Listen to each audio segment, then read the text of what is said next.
Ekiwa korentera emerubuli emerunge chinka kichonsi ndiwo mugusi Times Channel 195, Go TV Channel 824 na free to air decoders, Digital TV na Smart TVs. Scania TV yao na boigo onchore ilio yao igoiko yenyore.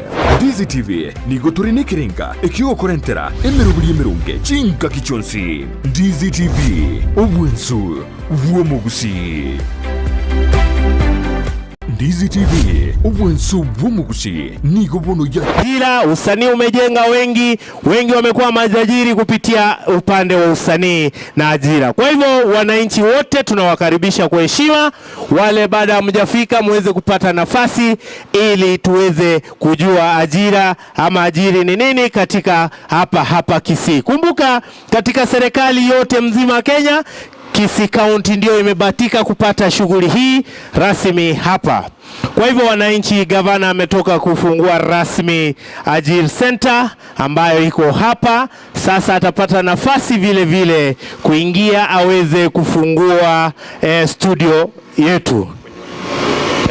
Tafadhali wenye wanaingia ndani ni wachache sana, hata media naomba tafadhali mtabaki nje wote. Media mtabaki nje, mmoja atawafanyia hiyo kazi, space ni ndogo sana. Tafadhali kwa heshima tu, sio kwa upenda kwangu, bosi wangu. Benito tafadhali naomba upange media, nafasi ni ndogo.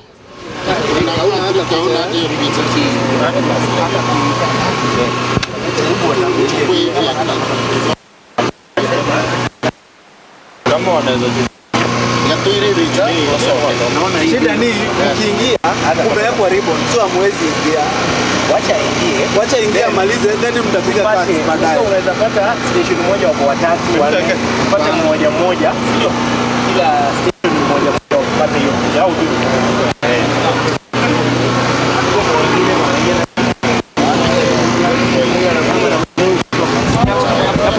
na space akikata ribbon moja atawapanga.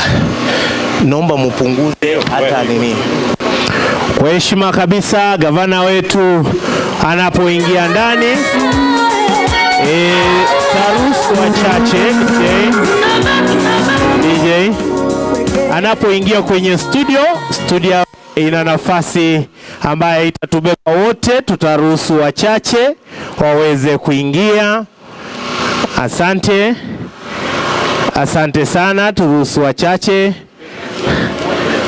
Asante. Student tunaweza kubaki sasa.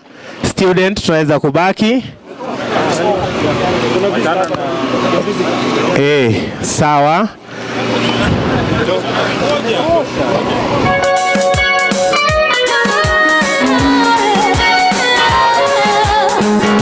Haya, student twende kwa jukwaa sasa. Wengine twendeni kwa jukwaa. Sasa.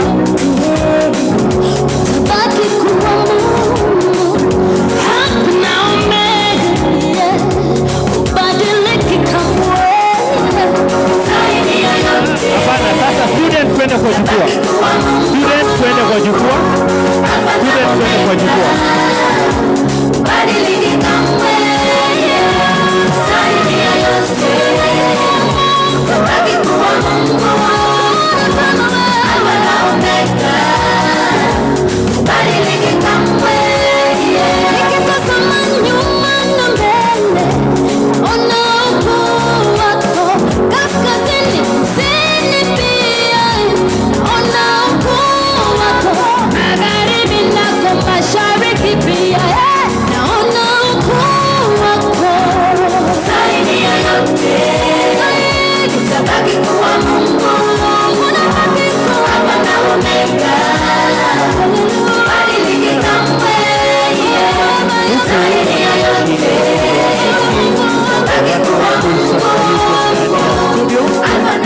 Msimamizi studio wako ndani, yuko ndani anajaribu kupeana chorus kidogo kama sauti yake iko sawa kwenye studio, pamoja na wageni wengine, mawaziri na wenyeji wa ajira ambao wako hapa, pamoja na mawaziri wetu Mastercard, wote wako ndani.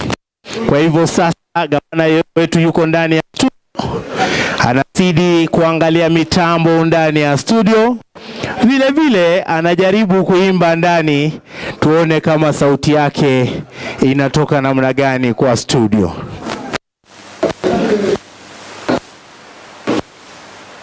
East Africa, mambo ni hapa, kila kitu ni tamu. Muziki pole pole.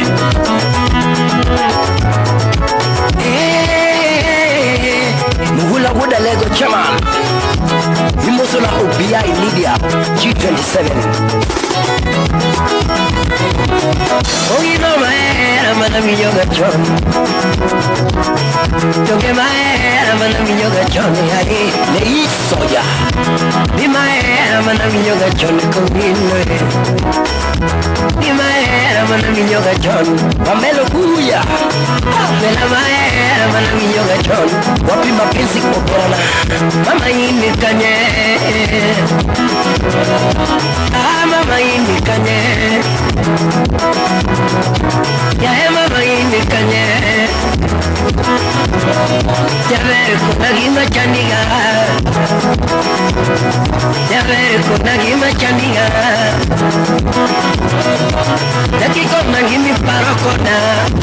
Siona ya kuchogo. Dakiko na gimi parokona. Kuchogo. Mama kuna gimi neno kuma. Mama kuna gimi neno kuma. Attitude get to belle nanga. Attitude get to belle nanga. Ken soja yur karo soja. Ya ver kuna gimi. Toka ulipotwacha moto tena zidiwa. Bibi pressure, pressure na yakatangulia. Bado tukumbe ulale sana mapema. Chapa moyoni na tukutuku.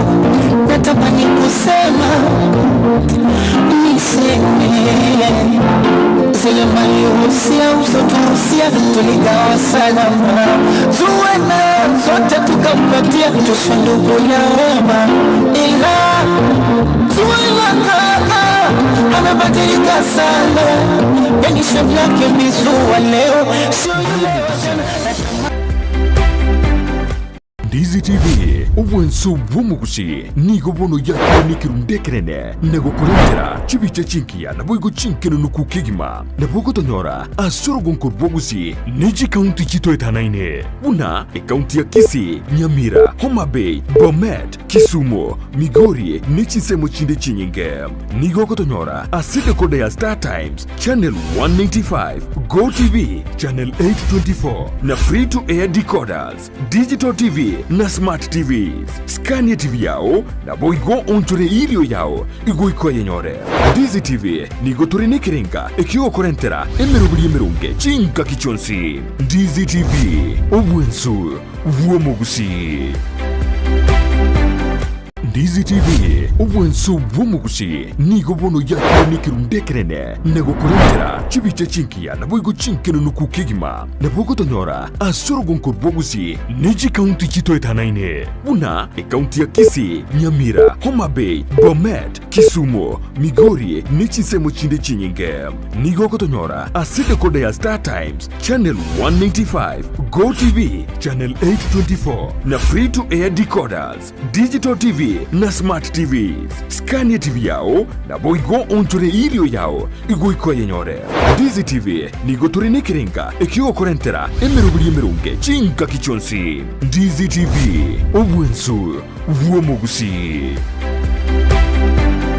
Ndizi TV obwenso bwomugusi nigo bono yakiro nikirundekerene nego kurengera chibiche chinkia na boigo chinkeno nukukigima na bogo tonyora asoro gonko bwogusi neji kaunti chito etanaine una kaunti ya Kisii, Nyamira, Homa Bay, Bomet, Kisumu, Migori nichisemo chinde chinyinge.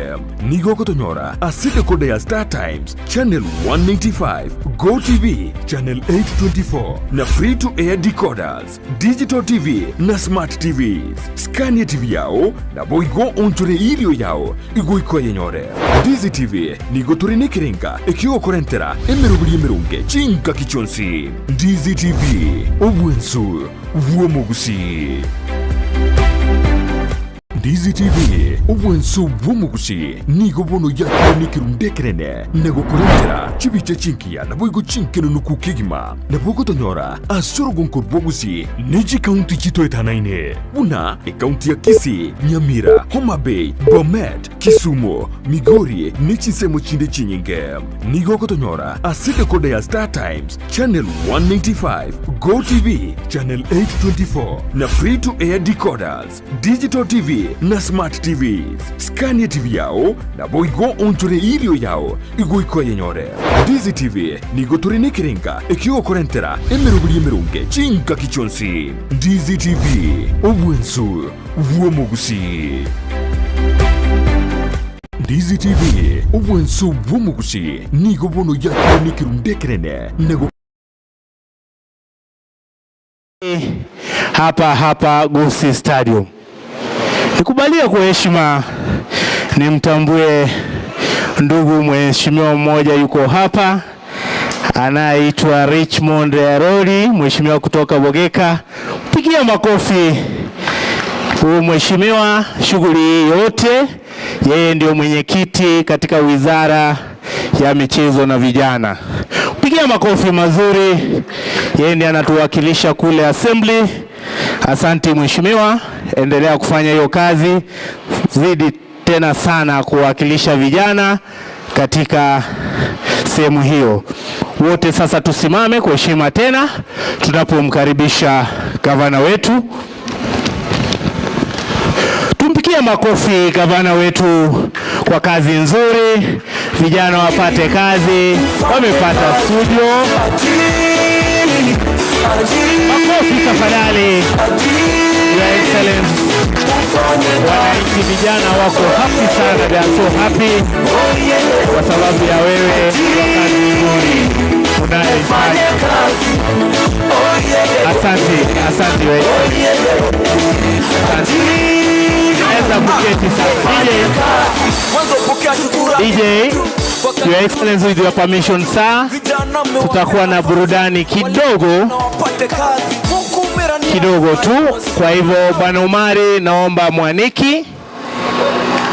Mwaniki tafadhali. Baada ya Mwaniki Levi, kwa hiyo hoda mbio dakika moja ama mbili tuweze kuburudisha wananchi kabla tujaanza shughuli rasmi ya leo. Mwaniki DJ.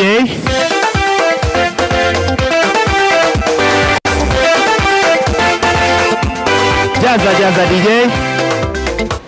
Yes, thank you so much. We are there for you.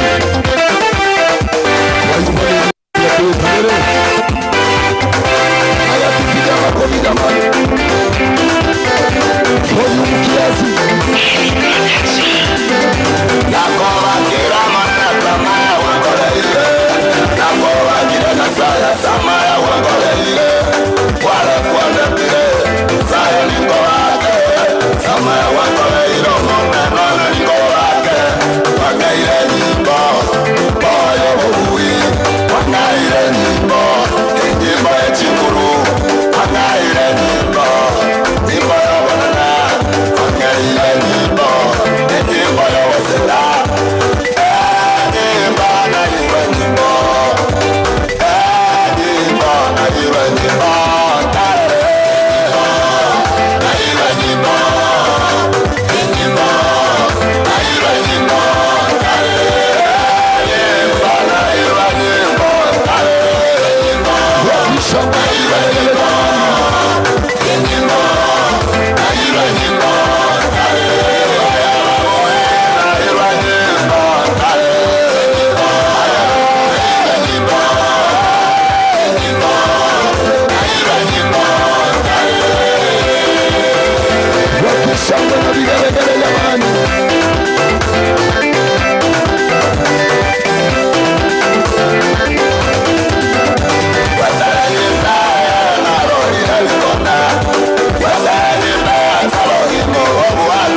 Asante DJ, tuende mbio mbio.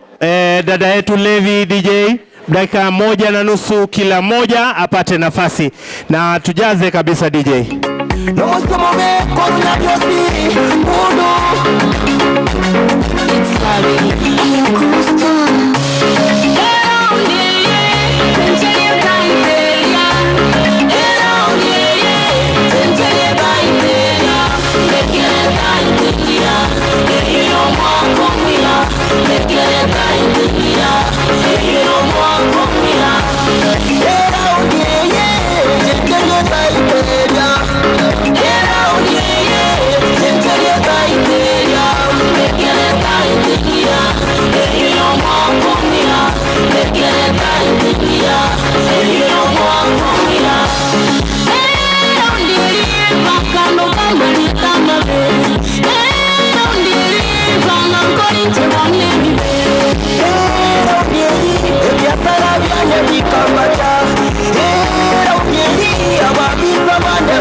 Asante sana.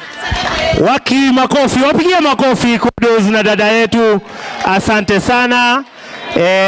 Gavana wetu sasa tumpate Mombinya na yeye tumpe dakika 2. Baada ya Mombinya tutakuwa na Ombiro. Baada ya Mombinya tutakuwa na Sagero kisha Ombiro tuweze kuona tunamaliza namna. Mombinya tafadhali DJ tupatie Mombinya. Mbio mbio DJ.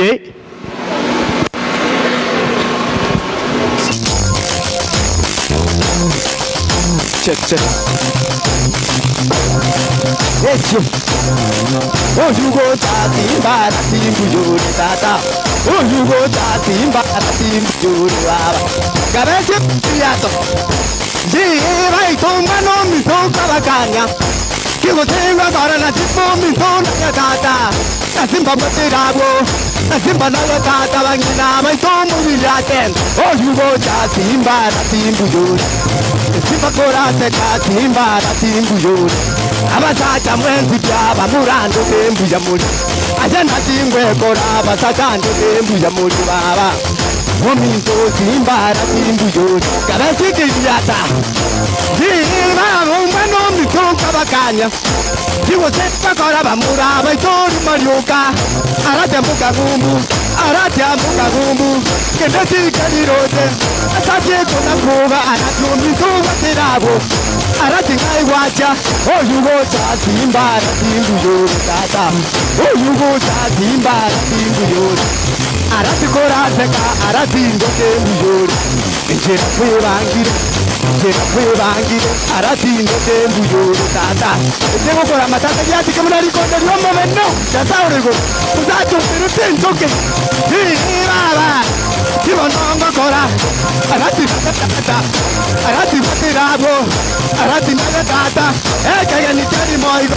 Oh yugo Simba, Simbu Abasata mwenzi Simba, Simbu Aratuka kuchungwani arati. Aratuka kuchungwani arati. Arati maya no mu aje na kwa msia. Umetintoke okoya na bunipa wasute sauri. Oh yugo Simba, Simbu Abagambi mwenzi byaba tata Simbu Abasata mwenzi byaba murando tembuye. Enzi mambu yuli atokore kugwata. Aje ngungu nari ntankulia. Baba kibo nongo kora arati na terabo. Ekaya nikani moigo. Thank you. Mpigie makofi Mombinya. Wapi makofi ya gavana wetu? Wangapi wanapenda gavana acheze tena? Hebu nyosha mkono. Gavana wanasema tena utaendelea kucheza. Sasa tupate Man Pepe Sagero. DJ, tupate Man Pepe Sagero.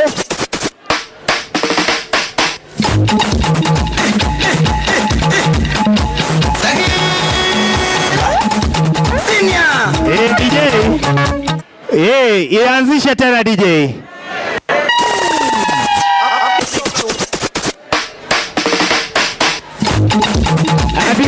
DJ. Tuanda ara uwezi koyo mheshimiwa taribo. Your Excellency sir. Taotorega. Nategene ge kogosa. Yetaria Simba. Bari mwanje te Simba arati amaboko igoro. Bari mwanje te Simba arati wiriato. Ndoko mekero mheshimiwa Chibonga point. DJ.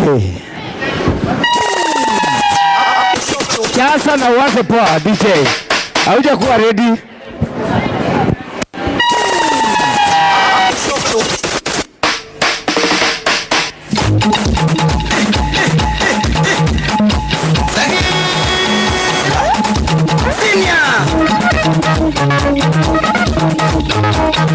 Waje tu muziki. Kota wangu. Yumo tabe kinga. Ebi riata nebi tuya.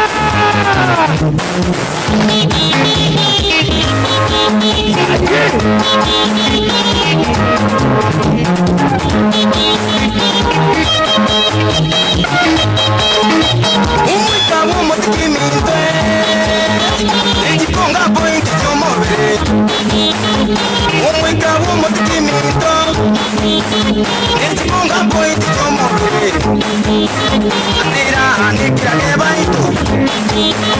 Kinya mabelera zabato. Nikira ebaito.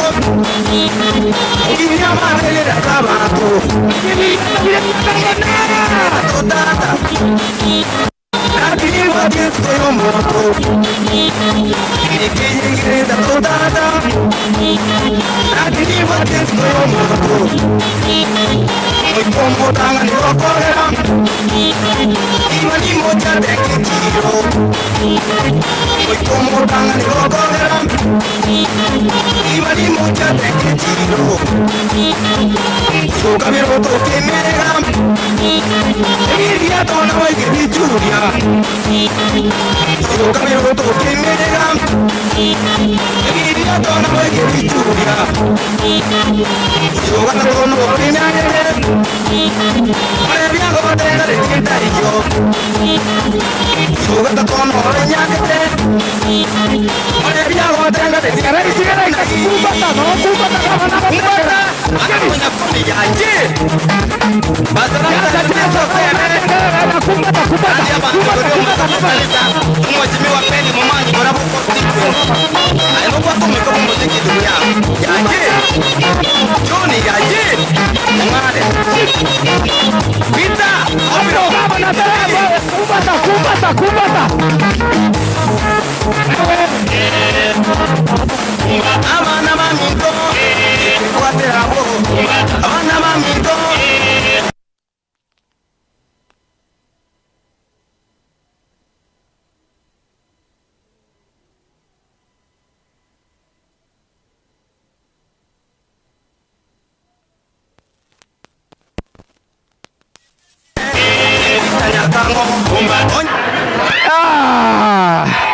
Mpigie makofi Man Sagero kabla Ombiro, Kudus kabla ya Ombiro. Kudus ako wapi? Mbaki hapo. Kudus. Hakuna wimbo tafadhali DJ Kudus naye dakika moja. 1 2. DJ nipea tu mara moja.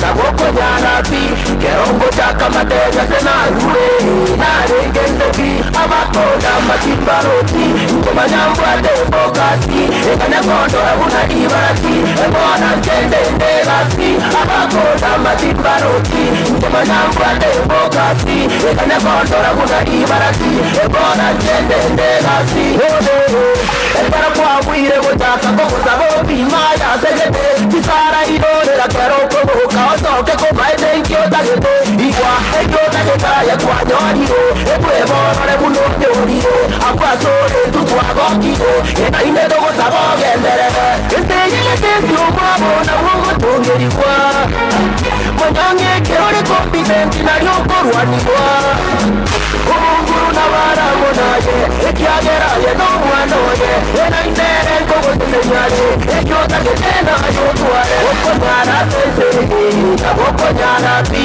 Kerongo chaka matega sena hure Narengeseki Abakonda matimbaroti Kumanyambu ade bogati Ekane kondo Ibaraki, ebona tende ndegati Abakonda matimbaroti Kumanyambu ade bogati Ekane kondo Pigie makofi kijana yetu. Gavana wetu sasa tuwapate vijana Ombilo. Kisha tutafungiwa na Vicky Young, Okiondo na Handvilas tutawapatia nafasi tena baadaye. Tusonge nyuma kidogo DJ tupatie Ombilo sasa. Chukuma DJ, kwate microphone please upepe sauti juu kidogo. Haya. Maido. Uzi kaundi ajire zeito. Uzi kaundi ajire zeito. Aki ajire zeito. Baba ajire zeito. Yare tire amagnero zeito. Yazala na besukuru baba. Yare tire amagnero zeito. Yazala na besukuru baba. Yabasaye bonzi simbelo baretamo. Rinde bakonyeke esmazoma yo. Yabasaye bonzi simbelo baretamo. Rinde bakonyeke esmazoma yo. Ezimba buyare ajiri mbuyere. Ezimba buyare ajiri mbuyere. Ekonya basaye ezimba no mugambi. Ekonya basaye ezimba no mugambi. Asekondi yido heye ya usi. Asekondi yido heye ya usi. Konya kirilato. Awatore kulo watu akaro siri za boni. Etado buyare. Maito. Ekirilato alangina. Ezimba no muyare. Gakino muya. Kaya yido. Gakino muya. Ajiri seito. Gakinengia. Ekaundi ya bosongo. Gakinengia. Esimana tokonye baba. Gakino muya. Abana bakoli Yesu. Gakino muya. Esimana bakonye baite. Gakino muya. Mangana letire. Gakino muya. Esimana mugambi itoto. Gakino muya. Mangana letire. Gakino muya. Esimana mugambi itato. Gakino muya. Baba. Baito. Mogaba no muyane no polo simbala. Mama mangana ajiri ase county ya Bosongo. Rende igato ke tabana bakuli school form 4. Dani abasae. Kanyoro ko manyibo isaine none kereme moja. Kanyoranga no pata none knowledge. Bino monu bweke songo bala. Echo ezime no muyane. Gakino muya. Enere kaya yaido. Gakino muya. Ajiri seito. Gakinengia. Ekaundi ya Bosongo. Gakinengia. Esimana tokonye baba. Gakino muya. Abana bakoli Yesu. Gakino muya. Esimana bakonye baite. Gakino muya. Mangana letire. Gakino muya. Esimana mugambi itoto. Gakino muya. Mangana letire. Gakino muya. Esimana mugambi itato. Gakino muya. Baba. Naito. Asante. Otero kunsa naro siliboni higa. Asante sana DJ. Gavana wetu kijana huyu vile amefika hapa ndiye ametunga hii wimbo hapa na imeingia. Tunamshukuru sana kijana Ombilo. Gavana wetu wa mwisho sasa tunamuita Vicky Young pamoja na Dr. B waweze kutufungia tamasha yetu ya entertainment. Kijana huyu vile vile ameumba wimbo wa ajira ambapo anasema anakushukuru sana gavana wetu kwa kuleta ajira Kisii ili vijana waweze kusaidika. Wapi makofi wa gavana wetu kwa kazi nzuri? Asante sana. DJ nipatie Vicky Young wimbo ajira. Kisii County ufanye kazi, we work.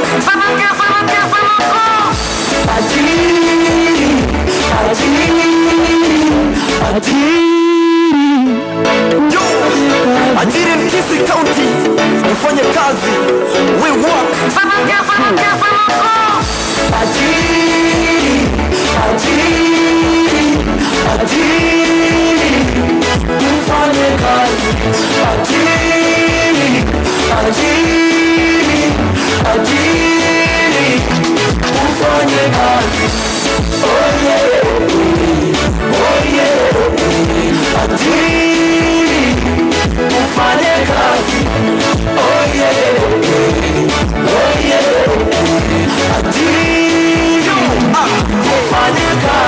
Mwanzo pokea shukrani zetu kwa kazi nzuri mnafanya kwetu. Vijana mmewapea nafasi, walinga mnawapate kazi. Kumbera ni hapa saeros waba opportunity chegas wabature ni mpaka chikozi chose. Asosi pia towatera asante. Asongo ukanisha asante sana. Waelimisha asante sana. Warungaseli asante sana. Waba mtoho asante sana. Asongo ukanisha asante sana. Waelimisha asante sana. Warungaseli asante sana. Waba mtoho asante sana. Ajiri ajiri ajiri ufanye kazi. Ajiri ajiri ajiri ufanye kazi. Oh yeah, oh yeah. Ajiri ufanye kazi. Oh yeah, oh yeah. Ajiri ufanye kazi. Kisika ukitote basanga asokuru na wakonya basari turuajiri mwimukiri abange empowerment mwakorira sanga kitare tingo mu support ya studio mwegurire toko record. Asante sana. Kama una roho mbaya, wapi makofi? Asante sana. Nzuri, asante, Mungu awabariki.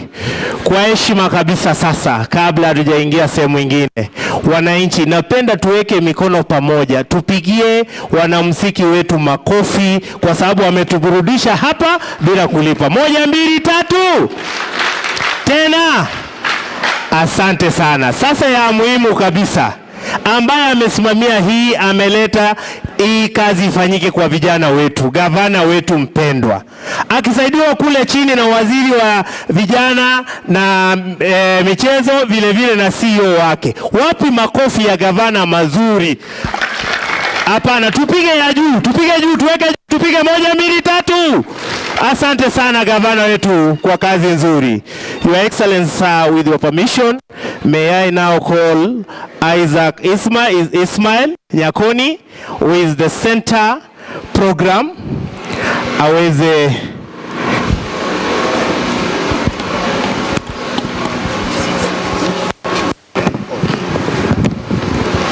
Asante, pole, samahani kwa hayo.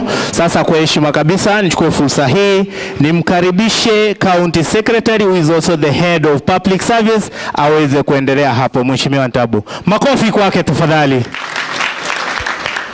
Asante, asante. Tuko na furaha. Asante, tunashukuru vijana wetu ambao wametutumbuiza hapa. Your Excellency, our Governor, our key actors and partners, MasterCard, Foundation, CC members we here, fellow workers of the county government of Kisii, members of the county assembly here today, our advisors, members of the GDU, na wananchi wote, hamjambo tena. Asante. Nikubalie nimkaribishe sasa kijana Ismail ambaye anaongoza this center. Ismail, karibu na endelea na program. Tumpatie makofi huyu kijana kwa kazi nzuri ambayo anafanya. Asante. Ismail, proceed. Asante Bwana CS, Your Excellency the Governor, CECs, Chief Officers, wananchi wenzangu wa mjambo. Ningependa kuchukua fursa hii niwakaribishe wenzangu ambao tunafanya kazi pamoja, the Ajiri Office, Esbon, Mapoa na Rogers. Tafadhali simama musalimie wananchi. Thank you so much. Pia tuko na rafiki yetu ndiye center manager, utakuja usalimie na useme jina yako tafadhali.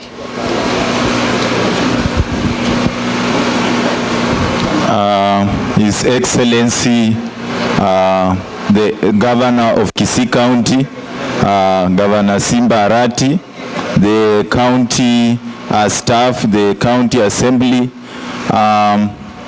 the Ajiri team and the Ajiri team lead, institutions which are around, and our youths from Kisii County. I want to just say hi. My names are Moses Isie, the center manager of Ajiri Bungoma County. I said that I need also to come and grace this event while the governor of Kisii County is launching this Ajiri program officially. I want to comment so much for this idea, because it's the world of IT where we have so many opportunities, and it is the unsaturated area. So when you give these people a platform to operate and they have infinity opportunities, that is the best you can give. Thank you so much. Pia ningependa kuchukua nafasi hii nimkaribishe the President Kisii National Polytechnic. President wa Kisii National Polytechnic. Anapokuja the President of Kisii University ajipange. Thank you very much. Your Excellency, the Governor, Kisii County, Honorable Simba Arati, the protocols observed, ladies and gentlemen, good afternoon. Good afternoon again. Can I see those who are happy for this day? Comrades, power. Let me hear the student from Kisii National Polytechnic. Can you wave? Can I hear sauti ya Simbarati? Please, let me hear sauti ya Governor 2027. Indeed, Your Excellency, my name is Richard Utenodepo, the President Kisii National Polytechnic. We are privileged, Governor, because you are indeed a great man. In fact, bringing the youth and empowering them, giving them the skill, is our priority. And I want to assure you that our youth are always behind you. Sir, allow me say that Kisii National Polytechnic youths are also undergoing the training, especially the technical courses that are being provided there. In fact, on their behalf, they told me to ask you in a special way, sir, that they have arranged a very special cultural event that will begin on 31st May towards the early of June, around 4th. Please, through the Ministry of Sports and Culture, you are highly welcome, sir. Thank you very much. I like the day. May God bless you. Can I hear Governor Tibim? Arati Talala? Arati Ria? We are still with you, Your Excellency. Thank you very much. I'm the only white African man from the land of Homa Bay. Thank you very much. President Kisii University. His Excellency Emeritus Governor Simba Arati, chief guests and our able politicians around, Ajiri students, bravo, bravo, comrades power, comrades Ria, comrades Tibim. His Excellency Obando Tyson, on behalf of Kisii University President, I'm one of the influential leader in our institution. We salute for the work you are delivering within the Kisii land. Nikiongea kwa uchache, Bwana Gavana, sisi tunakushukuru kwa sababu tunaona maendeleo umeanza kuleta, miradi umeanza kuteremusha, barabara zimeanza kujengwa, mashule ndio haya umeanza kubring more innovation, wanafunzi bursaries wameanza kupokea, na bado hujapata development fund from the national government. Tunajiuliza, ukipata sasa ni nini utaleta kwenye Kisii land? Bwana Gavana, mimi ni mkazi wa Kakamega. Ulikanyaga Kakamega hivi na watu wote wakamwagika kwa Fernandes Baraza. Bwana Governor, asante sana, asante sana. We believe and trust that because you told us as Kakamega people to vote in Fernandes Baraza, things gonna work out the way it's working out within the land of Kisii. Sitaongea maneno mengi. But Bwana Governor, comrades of Kisii University, we are strongly behind you to support you. Coming 2027, we will support you fully for the youth to benefit within the land of Kisii. God bless our county governor. God bless politicians of our land of Kisii. God bless Kenya. God bless Kisii. Bravo! Bravo! Barikiweni sana, asanteni. Thank you so much bro. Ningependa kuchukua nafasi hii nimkaribishe director wa Center for Training and Development. After tumefunza wanafunzi wa computer, director yeye alisema kuna wanafunzi wengine wamekaa nyumbani bila kuenda shule. Yeye atawachukua shule yake, awapatie full scholarship, wasome, wakuje kuwa watu kwa siku zinazokuja. Director, karibu. His Excellency the Governor, CCs, members of County Assembly, our students, na watu wote, nimewasalimu mjambo. I want to take this chance to say thank you very much for this day. I want to recognize the presence of our principal, Festus, who is with us, and the CTD students. Please stand wherever you are and wave. Confirm your presence. Thank you very much. We are here because we have worked with you in terms of training youths.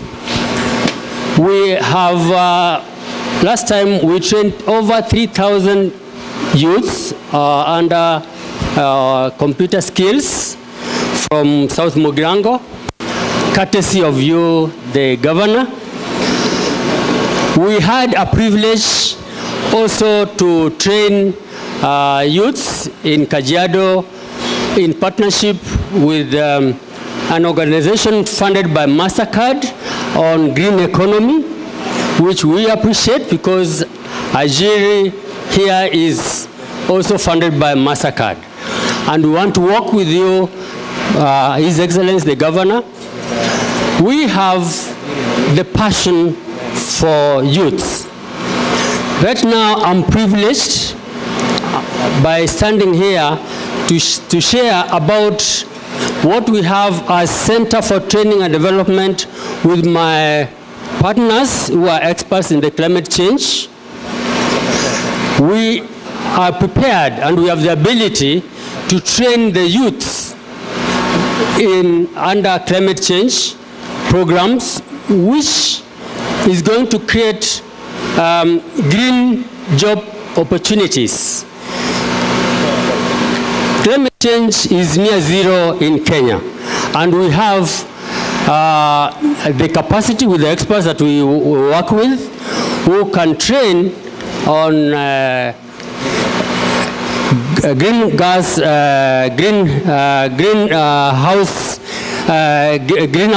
gas emission as accountants, auditors, and verifiers in the field of climate change. So, His Excellency, we are here to share that we will want to work with the youths to train them for climate change literacy and employability skills in the green economy opportunities. So today I'm here to welcome 30 students under full scholarship, courtesy of His Excellency the Governor. I'm here to receive you officially and say welcome on board to CDD family, and thank you, Governor, for working with the youths. Thank you very much. Before I forget, our Ajiri Center Manager is our product. We are proud he's an asset to the county and to CETD, where he has worked with us for 7 years. Thank you very much. Thank you so much, Director. Governor, before nikuje hapa, huyu director ambaye ni mfupi tena mwenye kimo kidogo sana, he was my boss. Nashukuru sana, alinikuza wakati nilikuwa kijana before nioe, akanitengeneza sasa ni mimi ni mzee. Nashukuru sana director. Wale wanafunzi wako pale juu ndio walikuwa wa kwanza tulitrain mambo na mentorship. Tulifanya training ya siku mbili, hivyo nashukuru sana, hao ndio walikuwa our first trainees. Watu wengine ni hawa the graduates wenye walifanya computer packages, na tulimanage kufunza the 9 packages. I want to tell you what is Ajiri na tunafanya nini hapa Kisii. Kitu ya kwanza tunafanya trainings za computer packages na already tuko na the first lot ambao ni hawa, na tunashukuru Mungu. Hawa wangwana wamekuwa wakijikaza, wengine ni wazee, wengine ni vijana, wengine ni mabibi za watu, lakini tumeng'ang'ana na wao. Unajua kufanya kazi na watu wakongwe kidogo, unamwambia mouse songeza hivi, anaibeba, anatembea nayo, lakini tumeng'ang'ana na Mungu ametusaidia. I want to tell you, hawa wanafunzi wote walifanya vizuri sana katika mitihani yao, na wa mwisho alikuwa na 71%. Hivyo ni wanafunzi ambao walipita vizuri. Siku zijazo najua our lead developer atatusaidia kutuguide vitu zingine tutafanya. Tuko na training zingine ambazo tutafanya, lakini kwa saa hii ningependa kuchukua nafasi kidogo tuweze kuwapatia wanafunzi wetu wenye waligraduate certificates.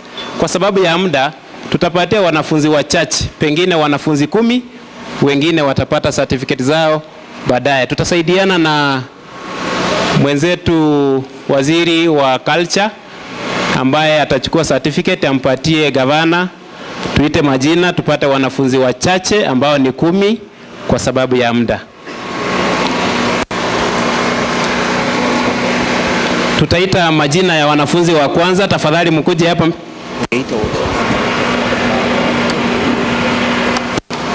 Ningependa kuwaomba wanafunzi wenzetu wapendwa, tafadhali msimame.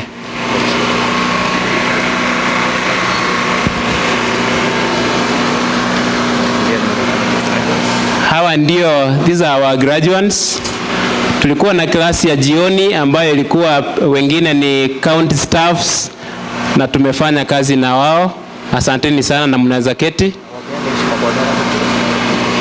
Hamwezi hata peana heshima kwa gavana, mmwambie asante. Simameni tena. Simame. Like this for governor. Asante sana.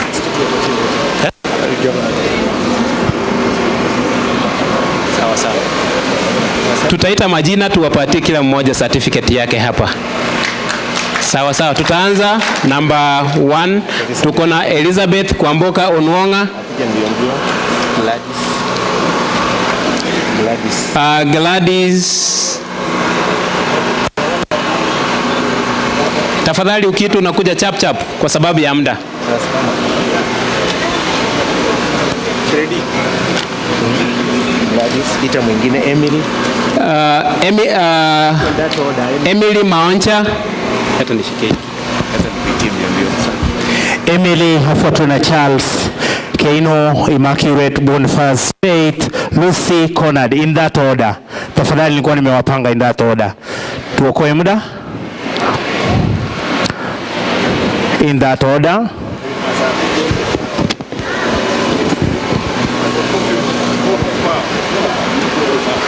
Tuwapigie makofi tafadhali kwa kazi nzuri wamefanya. Gavana wetu anawapa certificate. Nancy, Delphine Kwamboka, Lucy, Emma, Bruce, Bernard, Maureen, Benta, Megan Kemunto and Sharon Kerubo. In that order. Nilikuwa nimewapanga vile tunapita. Usiruke mwenzako kwa sababu certificates are in order. Baada ya Conrad, wapi Conrad? Nancy yako wapi? Delphine, Lucy, Emma, tufanya haraka. Blues yako wapi? Bernard, Maureen, nenda kama Bernard yuko. Maureen, Benta, Megan, Sharon,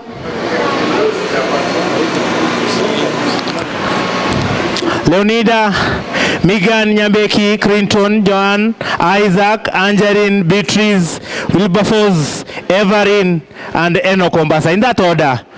Tuende mbio mbio. Tufanye haraka.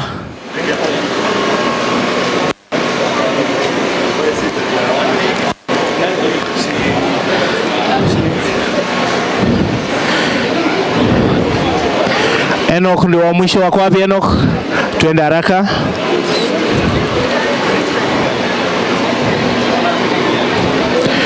Baada ya Enoch, Caroline, Valentine, Jeria, Loslin, Sharon, Asenat, Alice,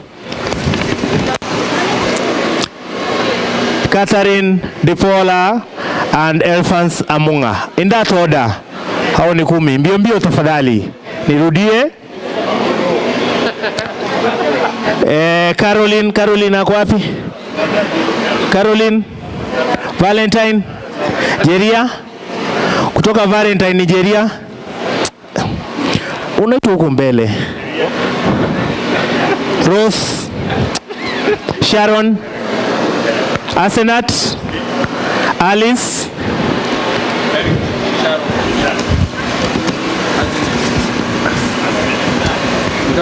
Catherine,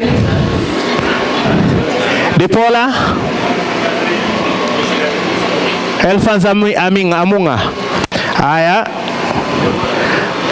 Sherina, fanya haraka. Sherina, Cynthia Kemunto, Naomi Sagero, Valentine, Grace Mongina, Everin Barongo, Nenita Ogeto, Benedict Mokua, Mariam Juma, James Okari. Tafadhali funguka huku mbio mbio.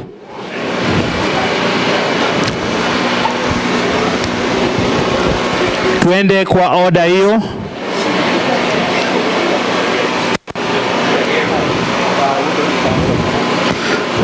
Kutoka Sagero, Cynthia, Naomi, inua mkono. Naomi, Valentine, Grace Mongina, Evelyn Barongo, Nenita Ogeto, Benedict Mokua, Mariam Juma, James Okari, Rachel Kerubo, Eunice Kerubo, Valentine Bonaireri, Christine Kwamboka, Mandieka Nyakundi. Wala wajapata simameni, tukujeni. Tunazidi kuwapanga. Kujeni haraka. Wala wajapata simameni, mkuje. tuokoe muda. Nimeita Benedict Mokua, Mariam Juma, James Okari, Rachel Kerubo, Eunice Kerubo, Valentine Bonareri, Cynthia Kwambuka, Mandieka Nyakundi, Gesare Nyabwengi. Wameenda? Edith Immaculate, Hope Davis, Ericha Matongo, Joyce Bosibori, Walter Misoko, Noah Erike Mto, Dolphin Mwenga. Wale nimeita wako wapi? Bado wamekaa. Kuja haraka.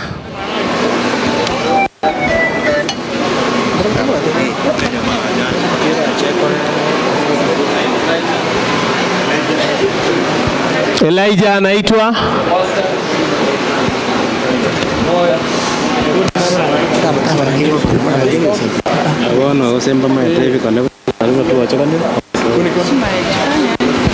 wewe ni nani? Umeita?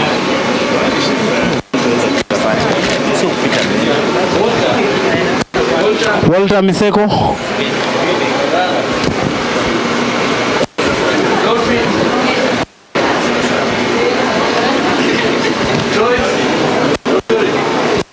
Joyce Bosibori, Joyce, Elijah,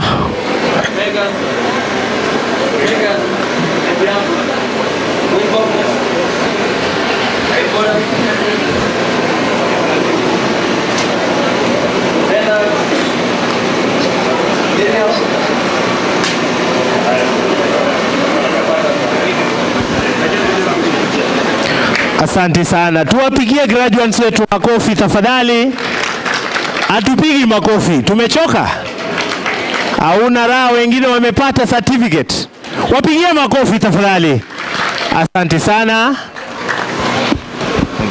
Kufikia hapo hatuna la ziada. Ningependa kumuita rafiki tunayefanya na yeye kazi, Embura Embe Dennis Mosoti. He is our youth president. Nawashukuru sana. Thank you so much.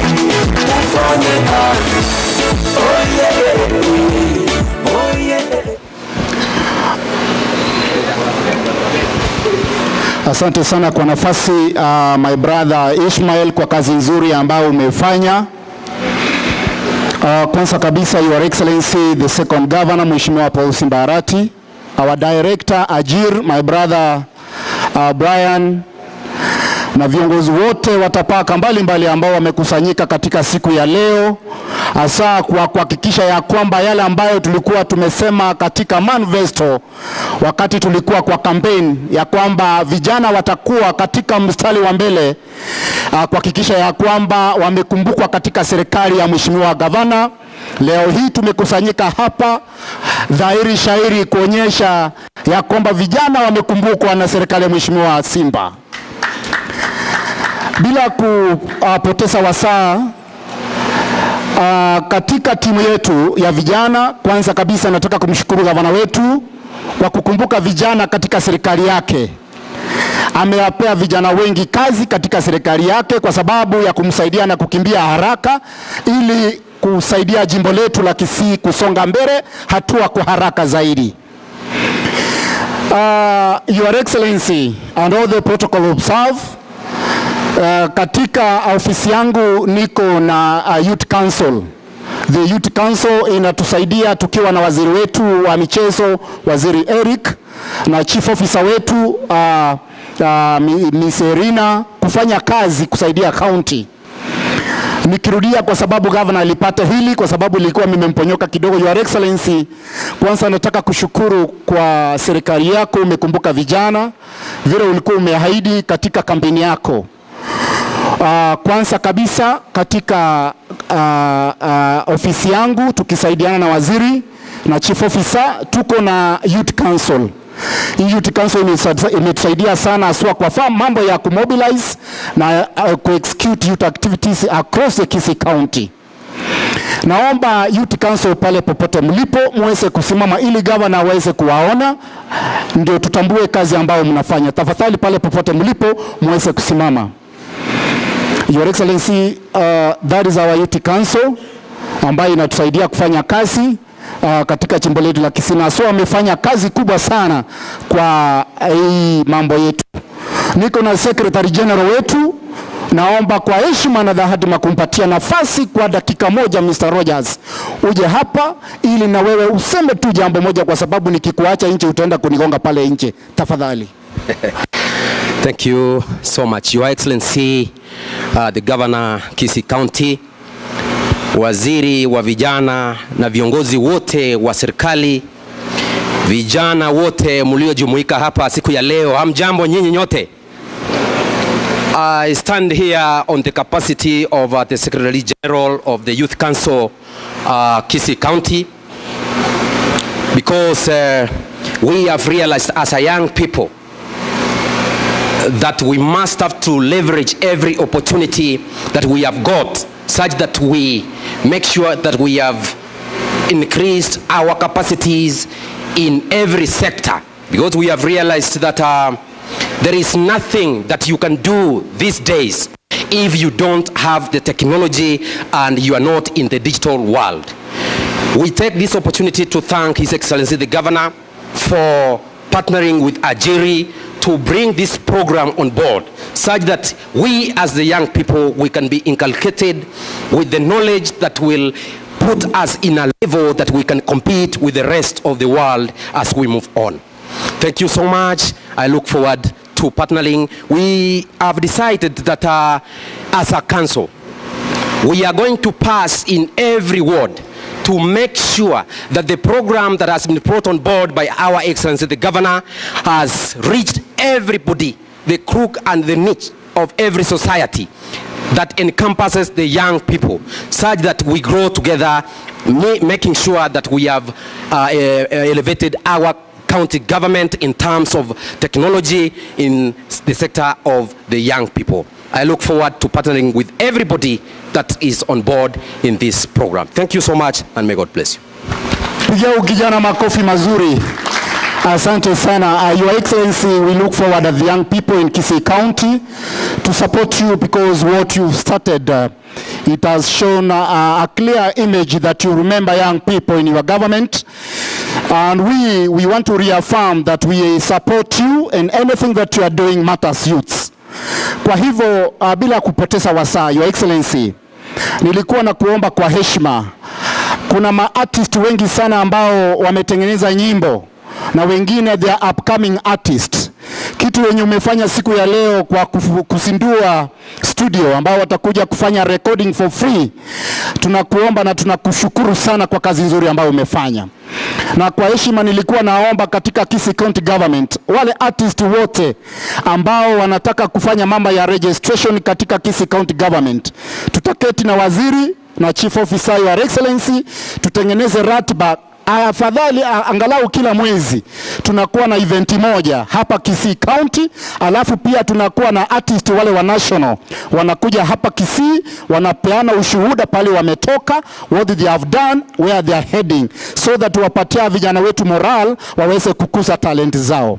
La mwisho, Your Excellency, kwa mambo ya ajiri, to train entrepreneurship, mambo ya mentorship, Your Excellency, the cybercrime, hiyo ni mambo ambao tulikuwa tunatafuta kwa siku mingi, lakini hatujawahi pata kwa sababu ya partnership with the Ajiri under the director O'Brien. Pigia gavana wetu makofi. Your Excellency, we support you. As the youth, we are going to stand firm. Ukituita sisi tuko pamoja na wewe kuhakikisha ya kwamba agenda yako ya vijana imekita mizizi.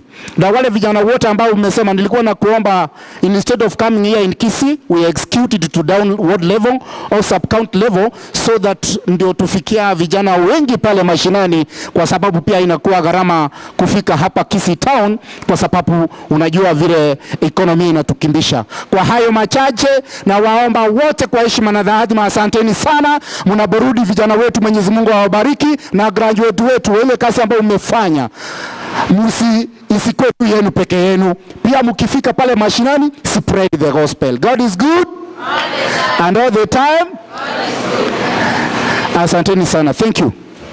Asante sana youth advisor wetu Sasa Your Excellency, nikubalie nimuite County Secretary, Head of Public Service to continue. Sir, welcome. Asante.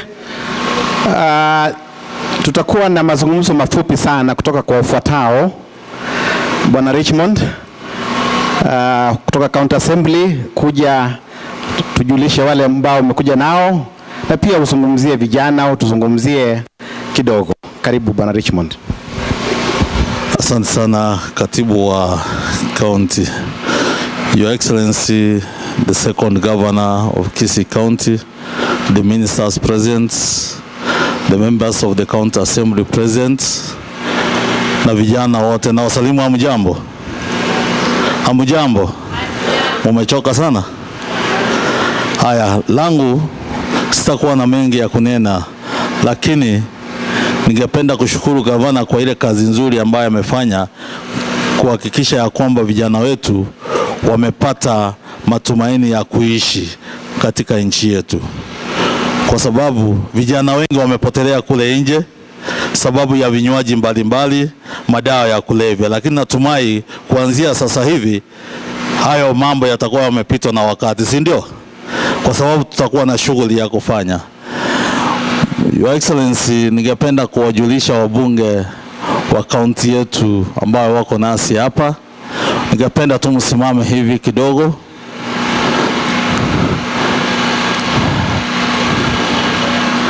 Sijui kwa sababu ni wachache, si waje hapa mbele kila mmoja anene aseme njoo.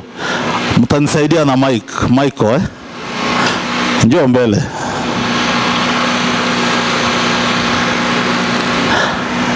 Those are the members of the county assembly who are present here. Some were to be here, but they are engaged somewhere.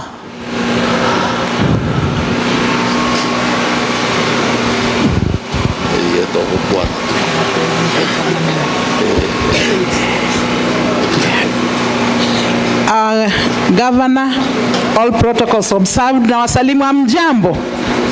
Jina ni Grace Ongwae. What I can tell the youth, opportunities come once. Make sure that you make use of it. Asante.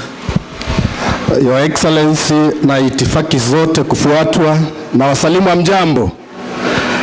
Ningependa Your Excellency kukushukuru sana, pamoja na wale wenzetu ambao wanahakikisha kwamba hii program imeletwa huku Kisii. Jambo ambalo ningependa kuomba Your Excellency, hii program ya sasa imeanza kutoka kwa county headquarters, iwe devolved further, iende sub county, na vile ifike kwa ward level, ili kila vijana wote kule mashinani wapate hii ujuzi ili waendelee mbele. Kwa majina naitwa Naftali Onkoba, mimi ni MCA Nyacheki Ward na vile chair wa Labor. Asante. Your Excellency, asante sana kwa kuleta Chiri Center. Kwa majina naitwa Isabella Nyaweko Igara from Tabaka Ward. Asante. Your Excellency, all protocol observed. My name is Gaudensha Mura, aka Brenda, kutoka Kisii County Assembly. Mungu awabariki, and thank you Governor for this. Your Excellency, all protocols observed. My name is Damaris Nyanchoka. All I can say for youth, let's be serious in whatever you are doing, and also mind about the future, because everything is all about innovation, and now that we have the internet and everything here in place, let us be serious and take it serious. Thank you. Asante sana. Gavana wetu, itifaki zote zikizingatiwa, hamjambo. Your Excellency, I want to thank you for this program.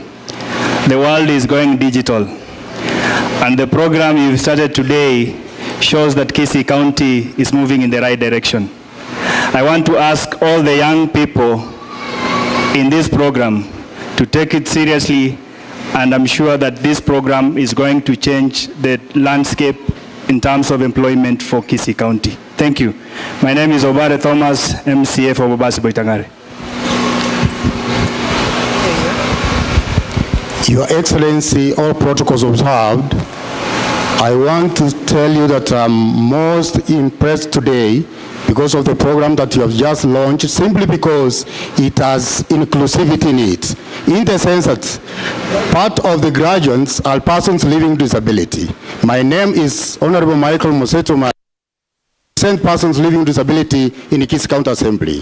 Thank you so much, Governor, for having us in your mind, and we stand to support you for the rest of the disability life. Thank you so much, and indeed, you are an indomitable lion. God bless.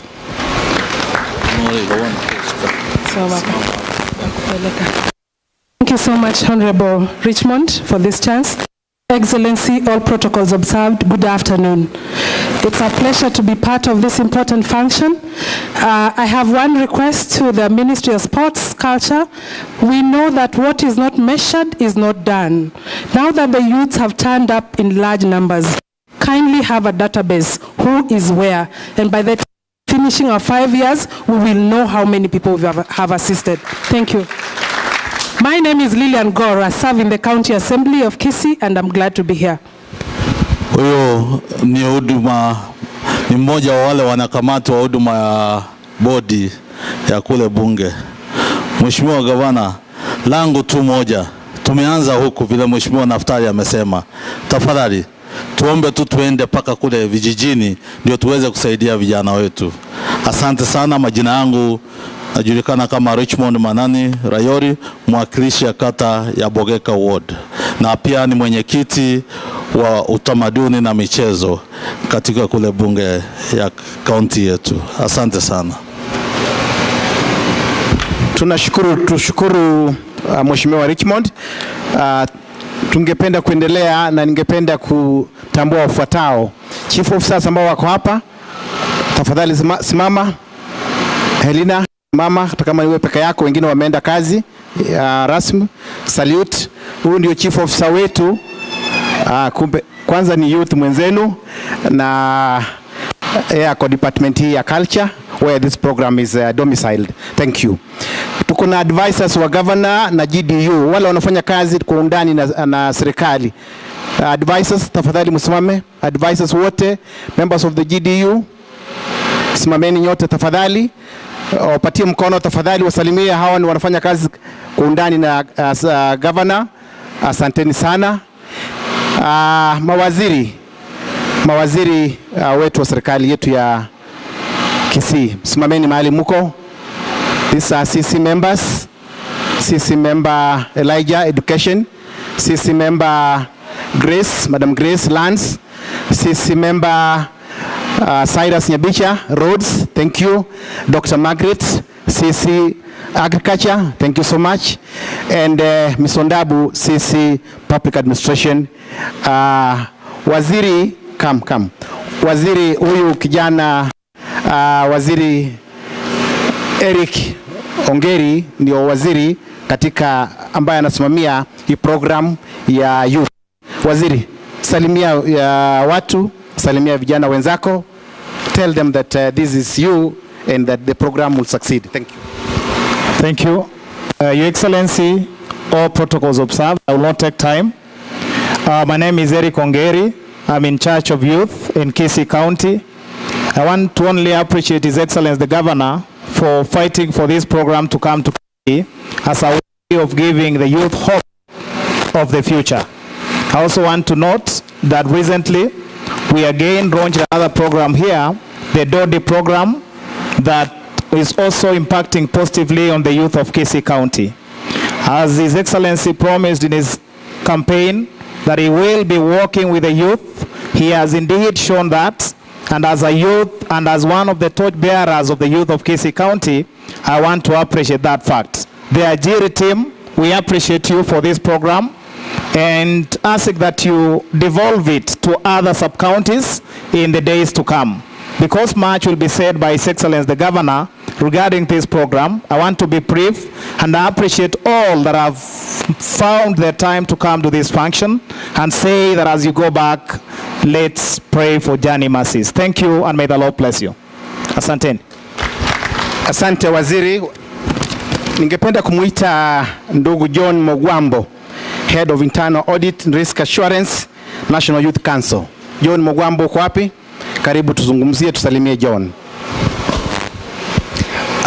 Thank you, CS. Your Excellency. Allow me to ride on the protocols established earlier. Mbiyamore. Yeah, my name is John Mwambo from National Youth Council.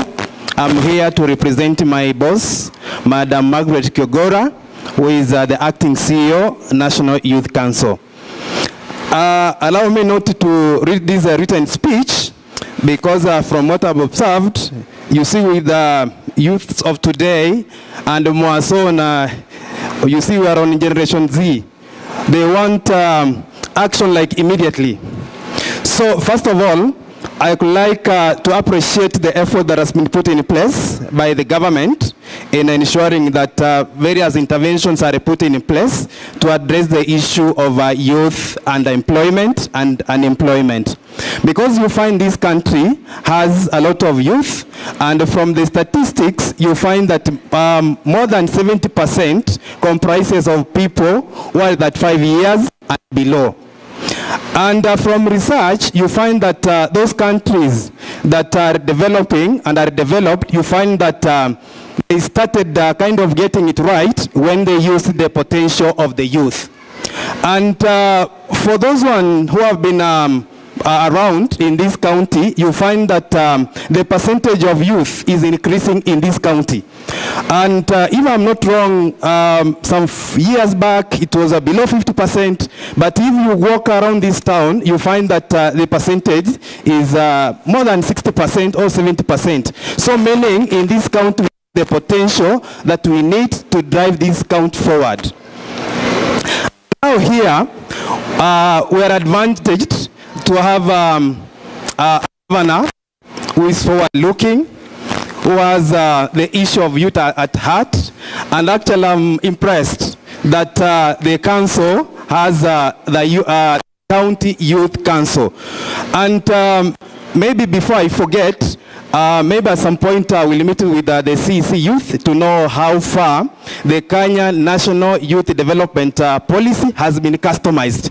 Because I think you understand those issues we have in the Constitution, where they say that youth is not devolved, and yet you find that every time, if you ask the youth, whom will you like to meet? Is it the governor or the national government? Wanakuambia tunaanza na governor kwanza before forward. So that at least we address those issues, so that when it comes to budgeting, you find even when it goes to the assembly, you don't have a lot of issues that this is not a devolved issue.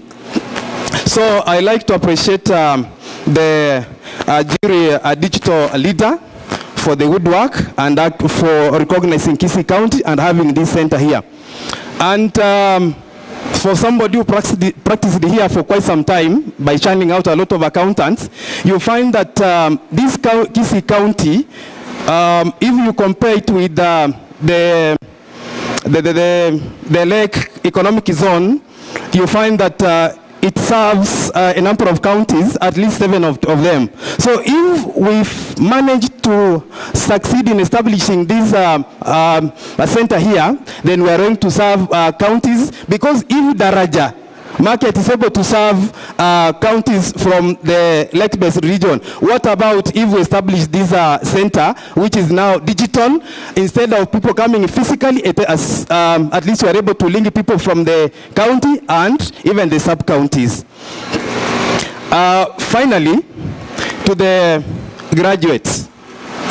You have graduated, and you find these days, it has reached a point, even somebody does not want to know the papers you own. What skill do you possess? It is no longer that time, for example, where you could find that it is your master's, it is your degree. These days, you have like even TikTok, we have YouTube. How far have you monetized that TikTok, that YouTube? So this certificate you have earned, let it not be a formality. Ensure that you put it in use.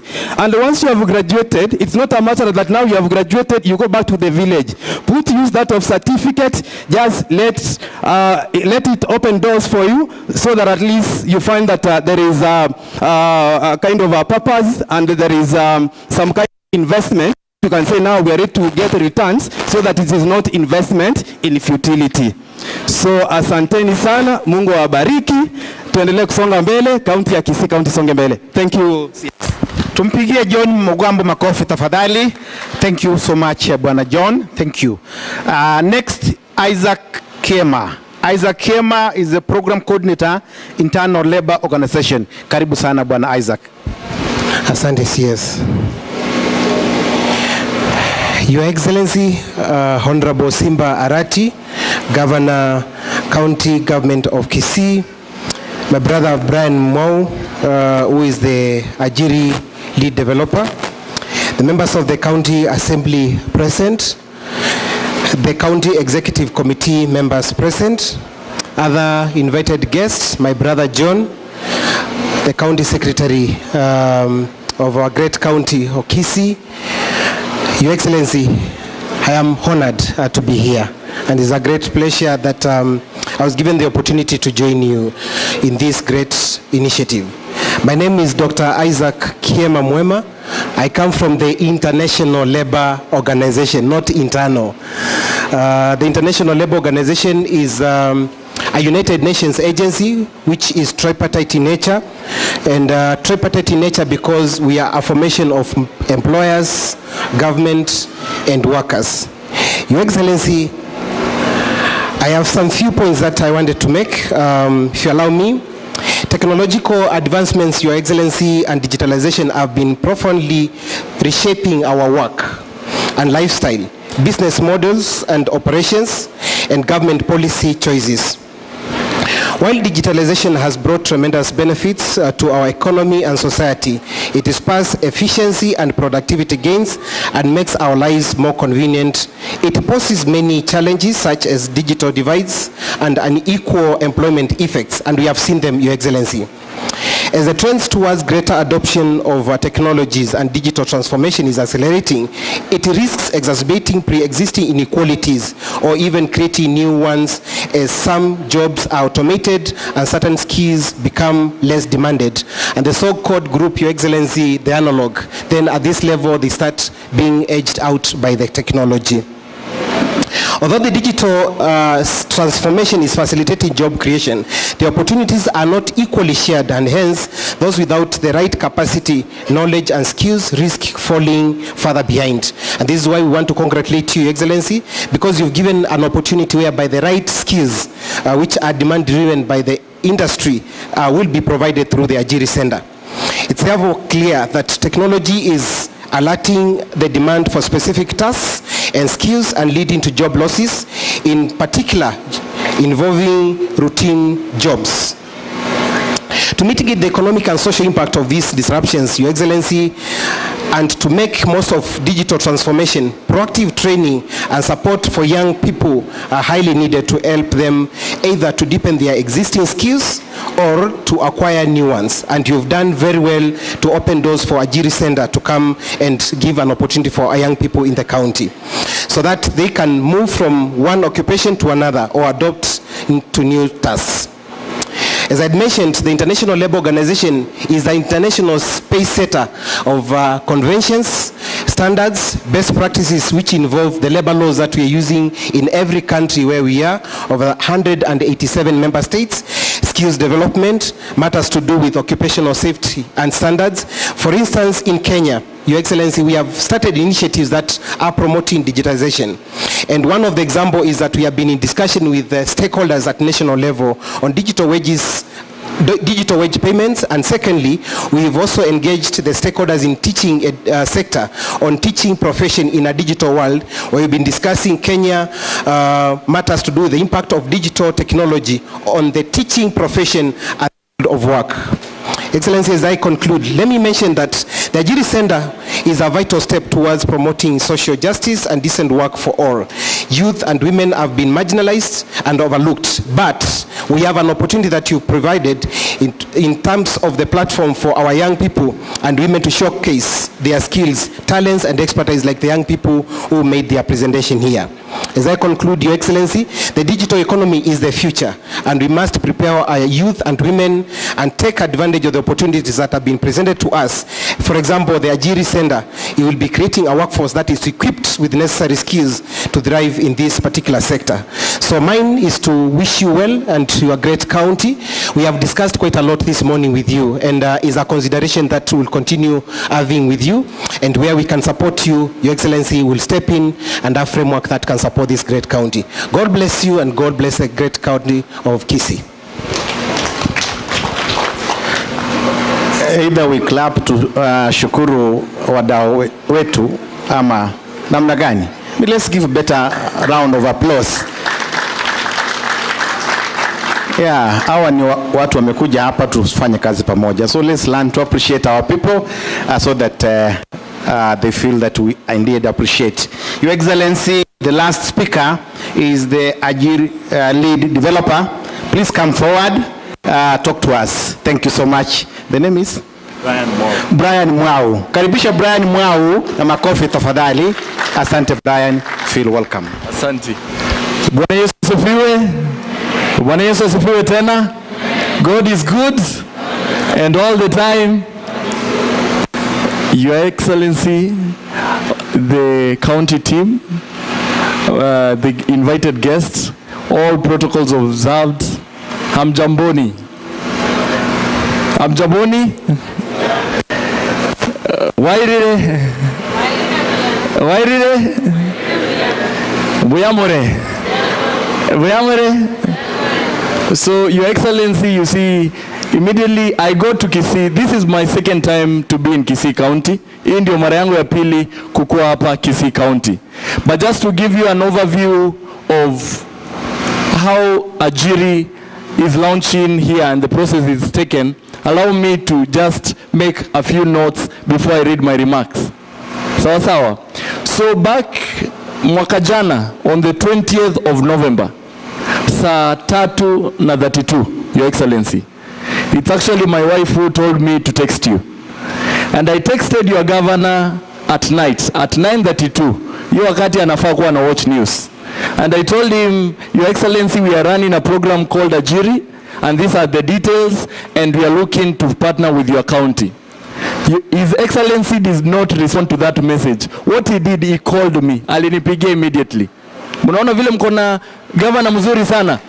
Alipiga simu immediately na akaniambia, Brian, nimepata message yako nieleze. Na nikamueleza. The next moment while he was in Nairobi, akanipigia simu, akaniambia, Brian, kuja hapa Serena ninunulie wewe lunch, tukiongea ile maneno. And that just shows you how much the governor loves the youth of this county. Ama namna gani? You know, I'm so excited by this. Karibu niseme Bwana Yesu asifiwe. So immediately I met with His Excellency the governor. He introduced me to his staff member. Very dedicated, Your Excellency, the Chief of Staff, Dr. Otuchu.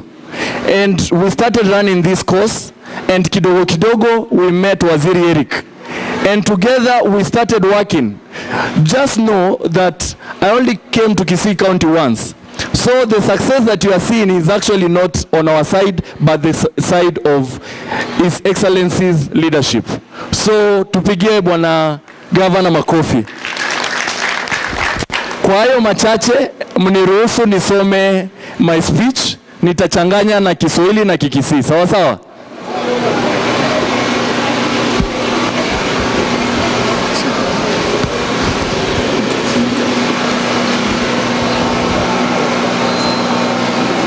Sorry about that. Poleni kwa hayo. Dear guests, stakeholders, and citizens of Kisii County. Nkoba akera mbuya muno sana ase ogocha elonchi ya Ajiri. I am delighted at the launch of the Kisii Ajiri Center led by His Excellency the visionary Omonogeri wa Abagusi. As we gather here today, I am reminded of the words of Nelson Mandela, who once said, education is the most powerful weapon which you can use to change the world. The Kisii Ajiri Center is a powerful tool that will empower the youth of Kisii County through education, training, mentorship, free recording of music and podcast studio, as well as job placement. This initiative is close to our hearts, and we recognize that empowering the youth and women is essential for the overall progress and development of the societies and nations. As Mahatma Gandhi once said, that the future depends on what we do today. Hence today we are taking a significant step towards creating a better future for the youth and women of Kisii County. By empowering the youth and women, we will promote equality and remove the barriers to great opportunities. Gender equality is more than a goal in itself. It is actually a precondition for meeting the challenge of reducing poverty, promoting sustainable development, and building good governance. The Kisii Ajiri Center that has been launched this morning by His Excellency the Governor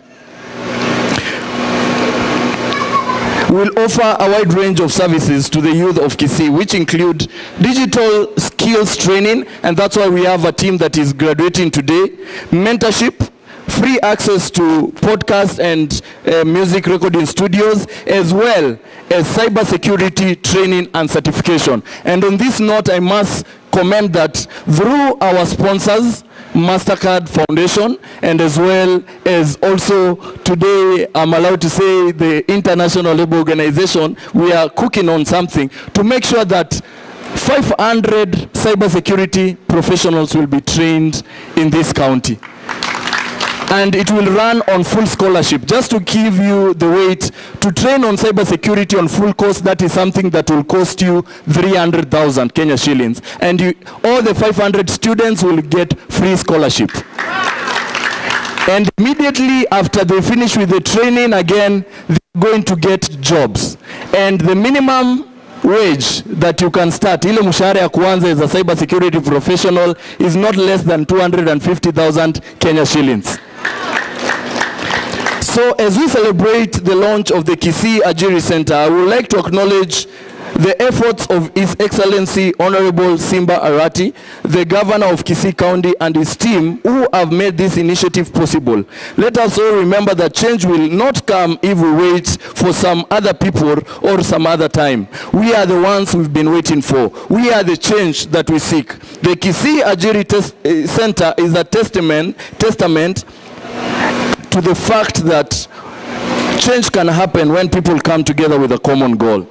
I would also like to take this moment to congratulate all the graduates who have completed the computer packages course from the Ajiri Center. Your commitment to learning and improving your skills is commendable, and I have no doubt that the knowledge that you've gained during that training course is going to be valuable in your personal and professional lives. Best wishes for your future endeavors. In conclusion, the Ajiri Center in Kisii is an important initiative that will promote youth and women empowerment, foster innovation and creativity, and create opportunities for the youth of Kisii County. As we move forward, I am reminded of the words of one Helen Keller, who once said, "Alone we can do so little, but together we can do so much." Let us work together to create a brighter future for the youth of Kisii County. On behalf of Centum Investment, Tribus TSG, Ajiri, and now the County of Simba, I would like to express my gratitude to the MasterCard Foundation through their Young Africa Works initiative for their support and partnership with us. The Foundation's commitment to empowering the youth and promoting economic growth aligns perfectly to the mission of vision of Ajiri, as well as His Excellency, our Governor's manifesto. Their support has been instrumental in helping the Ajiri make a real impact and achieve tremendous growth. We are grateful for their partnership and look forward to continue working with them. This is a request to His Excellency, my Governor, and it's best if I make it actually in my vernacular. Ama namna gani? Inko sawa egento ekemo gioka omogeri va abagusi. Onyeroki inaki indabe omarai omunya gochia bosio.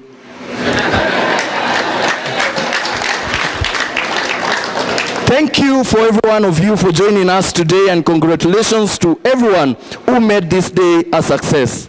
Nkobakera mboya muno sana, Nyasaye abasefenie. Simama kidogo Brian. Yes. Brian, nataka kusema mambo ya mono sana, but Brian is a good young man, si ndio? Unajua vile umesema mama alipiga simu, that has addressed a number of issues. You know, there was concerns and discussion. Brian umeshiki. Asante.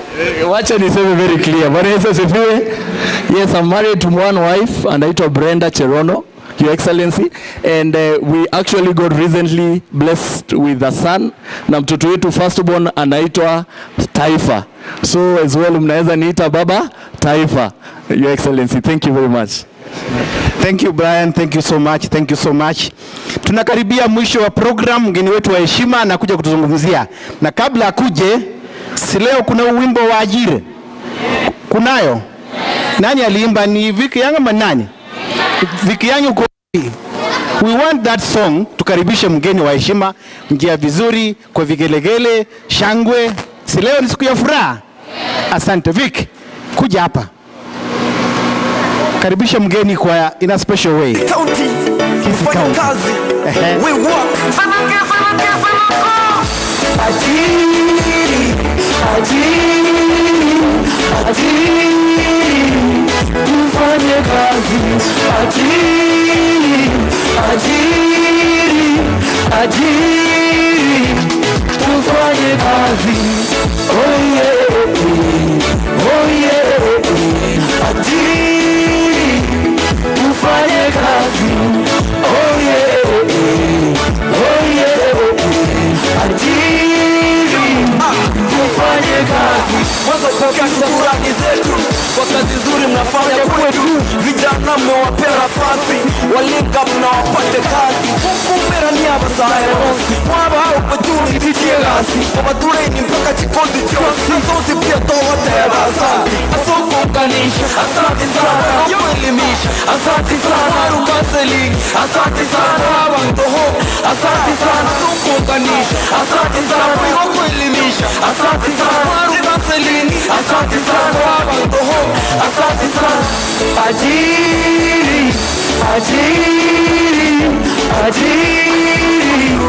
tufanye kazi. Ajiri,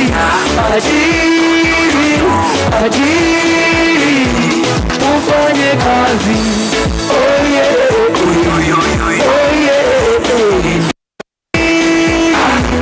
tufanye kazi. Oh yeah, ajiri, tufanye kazi. Kisika untitogo teba santo, asokuru wakonya basaya. Turuajiri mwimukiria wange, empowerment mwakorira santo. Kitare tigo mwosa report, yes studio mwegohire troko record. Ture ninya sabana yuti na kumange tia basaya sikari. Umugava wetu siba, asante sana nena ya mo. Asante sana nena ajiri, asante sana nelia basaya. Asante sana umugava wetu siba, asante sana nena ya mo. Asante sana nena ajiri, asante sana nelia basaya. Asante sana ajiri, tufanye kazi. Ajiri, tufanye kazi. Oh yeah, ajiri, tufanye kazi. Oh yeah, ajiri, tufanye kazi. Oh yeah,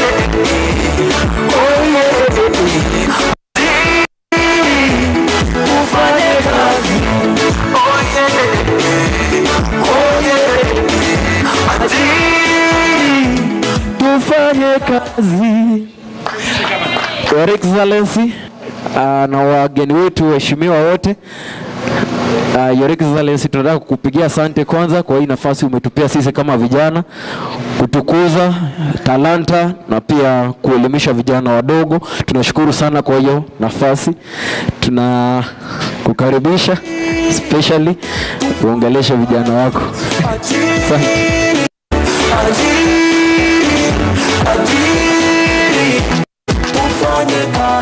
Asante. Asante sana. Hiyo mic iko kweli? Okay. Asante. Thank you. This gentleman is called who? Vicky Young. In Sanako.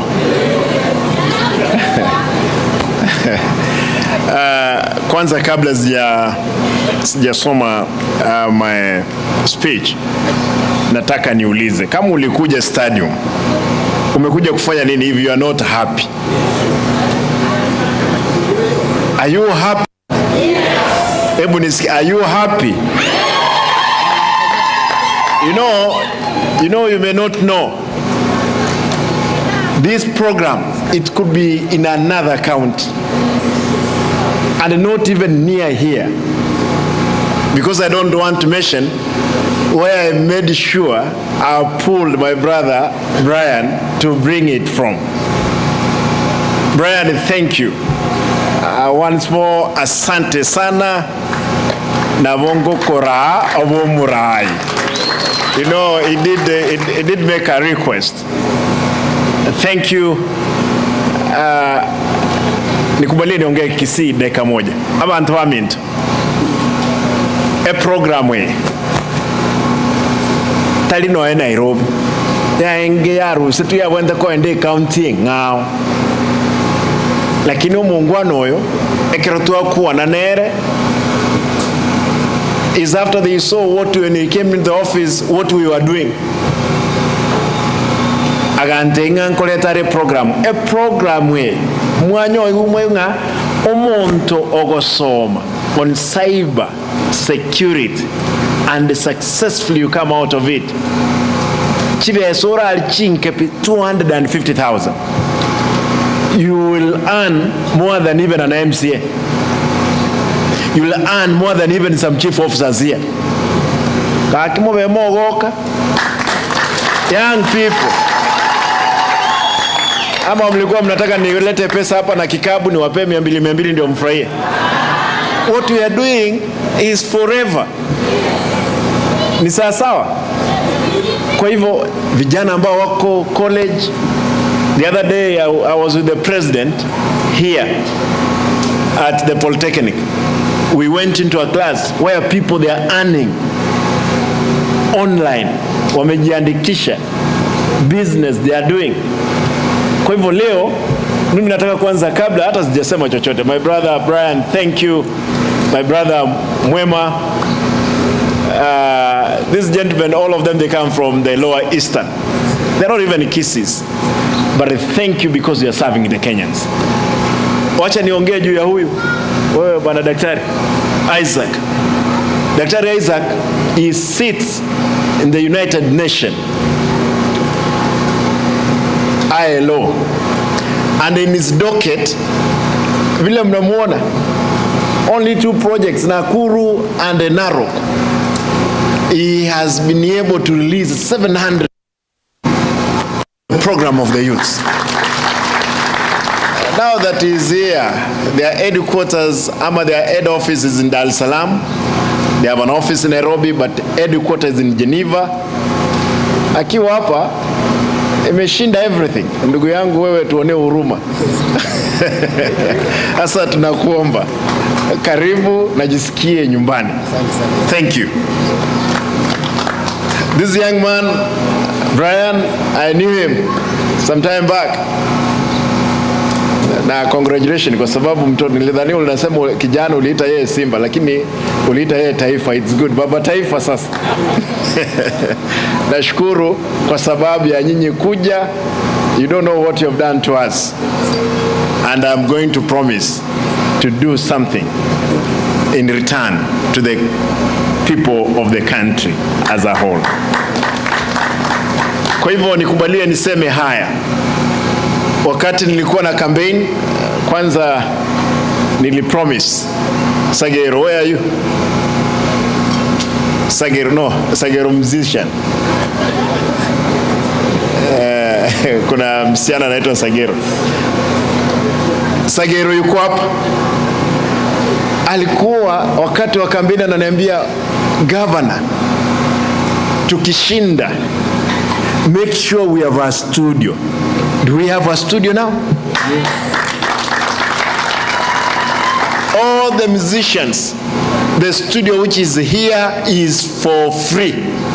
You are not going to pay. I can tell you, I've seen even 2 studios here is better than even some studios of big radio stations, big TV. I know because I've been in those many, including KBC. This studio imeshinda KBC.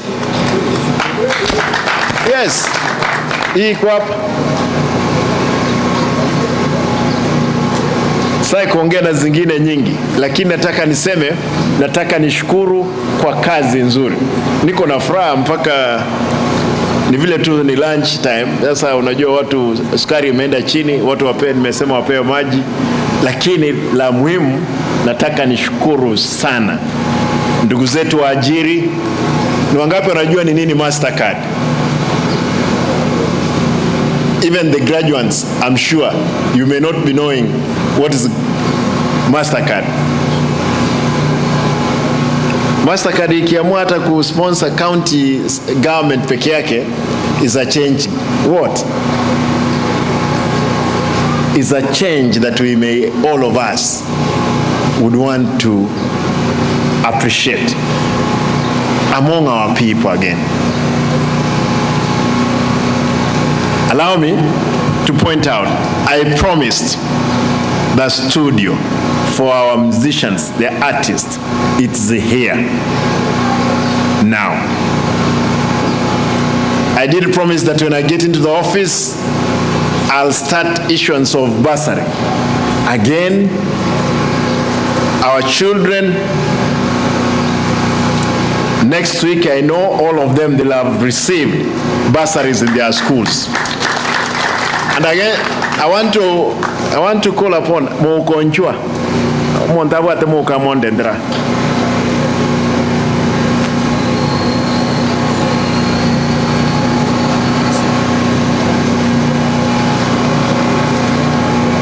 Moko. Your Excellency. Moakoyo doesn't study Korora. But if I gave him a room, Olingwara no Oli Ondovwat na MCA. Olia. Abangwana aba. Paka walemavu wawe enabled. Thank you very much. God love. Go. Thank you. Moko. Thank you. Moko Mbiamono, my brother. I know Montomi Yaningu Anjete. And I will revenge. I know the work you have done. Thank you. Allow me again just to do 3 things. I did promise that we will have medicine in our health facilities. Indeed, I know there is a challenge, but we'll overcome it. But there are drugs in those facilities. I promise that I'll put in place a team which will go around, again the GDU, to inspect every project that is done. Next week, I know we are going to start the constructions of roads in all 45 wards.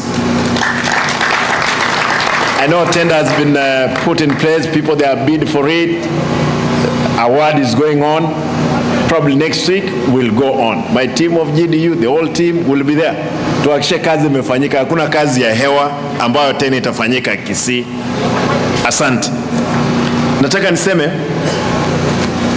I pleaded this morning. I had a meeting with the hospital team, all the health team, because of our own one facility in Nduru, where criminals sponsored went and attacked doctors. And the demands from the union of doctors, all health workers, was that until those people, they are arrested. I want to confirm that the police, so far, they completed the file and it has been given to ODPP. I had a lengthy discussion with them, and they are meeting this afternoon with the county commissioner for assurance of security to our health workers in that facility and all other facilities that are pleaded with them to call back staffs to go back to Nduru. They start treating our people from, and our people, I want to mention, it's not only in South Mogrango. There are people from Rongo, there are people from Bomachoge here, all. Even you will go there yourself, you have gone to visit, you will be treated in those hospitals. Therefore, I hope, and I want to plead with my good workers, the unionists, that please reconsider and open that hospital so that we can offer our people services. Allow me now officially to mention few things. There is I've seen some county employees who enrolled for classes. Mko wapi? I saw some of you that I know. Mko wapi? County employees. This is very good. Employees wa county, nimeona walikuwa wengi. Mmeenda wapi? Ama wamekimbia kufanya kazi? Wameenda chini kufanya nini? Ndio hiyo timu hiyo. Hii timu yote imejifundisha. Sasa wewe kuja mrembo. Mlikuwa wengi wale ambao nimepeana hapa. Let us appreciate this is very good. Watu kwa sababu ya kazi hawajawahi pata nafasi ya kushika kompyuta. Unafanya kazi gani? This lady is a cleaner. Lakini amekwenda chini hapa amejifundisha. Wewe uko busy kwa mtandao kwa matusi. Simba is a goon. What? Continue. That will not help you. Spend those few bundles that you have in getting something from online. And it's important. You see, all this team, let them come. These are employees of the county. Thank you. I saw them here. I gave them the certificates. Huyu ni cleaner, wacha nisikie huyu mwingine. Na wewe unafanya kazi gani? Okay, also these are cleaner. No? These are all our cleaners. You can imagine that motivation. Endelea, very soon utatoka cleaner, ukue wewe ndio unaandika barua. Mungu ni mzuri. Ni sasa. Thank you. Again, I want to just point that these people, Brian was informing me down here, if our young people, they decided to pick it up kwa mitandao, just even to search for jobs, hii network ni bure na kila kitu, utapata kazi. Badala ya wewe kutafuta shilingi 10, eti ni MC unatusi, ni gavana bwana, mimi mnanilipa mzuri. Sasa wewe tafuta nafasi vile vya kujaribu kutengeneza upeleke chakula kwa meza yako. Nikubalie to make few comments. I know there is the representative of National Youth Council, Head of Internal Audit and Risk Assurance, John Mwambo. And John Mwambo comes from Nyamira. Thank you, my brother. Karibu. Kuja. These are young people. Antwachite Kiras is an auditor. and the internal audit of a big organization. We must appreciate abantu bachite skuru bagende tega asingia. Mo wancha boyo. Yes, thank you. Mwambo.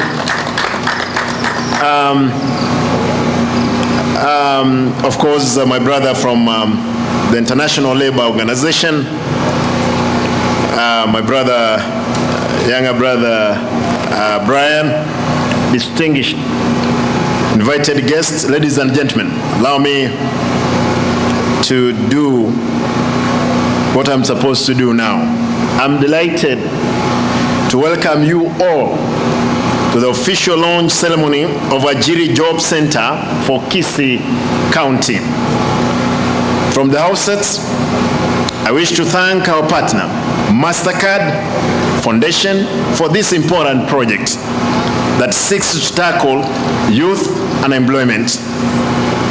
I want to extend special appreciation to the organizers of this function for a job well done. We all know that creation of productive employment, especially for the youth, remains a national challenge and a top policy concern for all 47 counties in the country. In fact, finding a job after graduation remains a big challenge for many young people. The explanation we are giving is that schools are not providing students with the skills the modern labor market requires. And I know Brian spoke about it, that this one is an avenue, is a gateway for jobs in our county. And again, Brian, thank you, because this is the only center in the whole of the region, the 14 counties, the Lake Region Economic Block is the only one. We're going to utilize it properly. We also know that our economy is not producing enough jobs, with an estimated 800 youth entering the Kenya labor market each year. 800, no jobs. Even where there is jobs, like in Kisii County, some individuals went ahead, decided to go into the villages, picked people who didn't even have papers, employed them. Some of them went even forged certificates to get jobs. But this regime, this administration, we will rectify the mess which was there. Ladies and gentlemen, the issue of youth and women is particularly relevant to Kisii County, where 2/3 of our population is comprised of young people under 30 years of age. You saw that even most of the people we were giving certificates here, they are women. Where are you, the young men?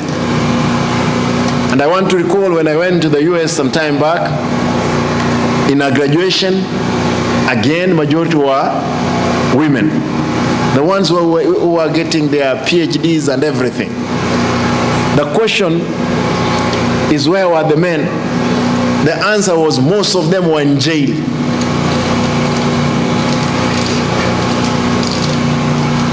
Our young men is an opportunity, because our young men, most of them nowadays, they are busy on what?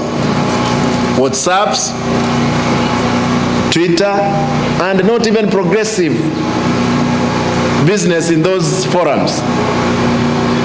They are retrogressive business that they are conducting themselves.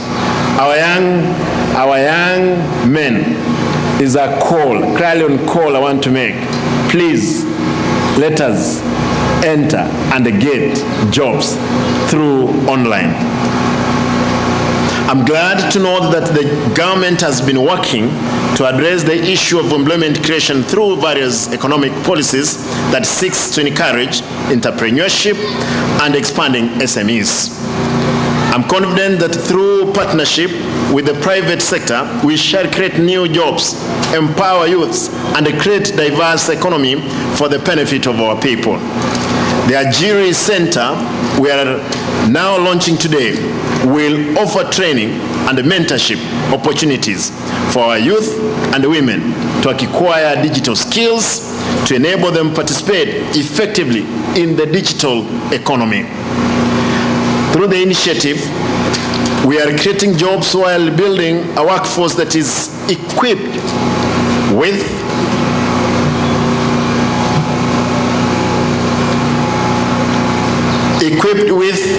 the skills, or the digital skills.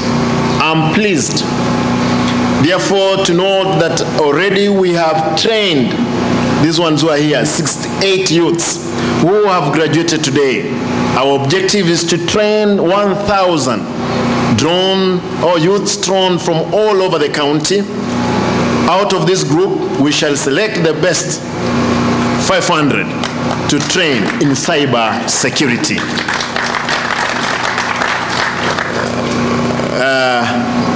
Kwa hivyo kila mtu nasema akili ni nywele na kila mtu ana nini na zake. Kwa hivyo kwa wale 1,000 wewe hakisha kwamba umefaulu kuingia ile timu ya 500. Today we are launching a recording station or studio that we have set up here at Gusii Stadium in partnership with Ajiri. I wish to thank Ajiri for providing equipment for the modern studio and our county. We have renovated the space to house it. The computers in there, they are the current ones in the market. Thank you. Additionally, we have identified 2 young producers, now Dr. B and Vicky Young, to manage the studio and offer training to our youths across the county. Where is Dr. B? Dr. B, yes, is here. Dr. B and Young.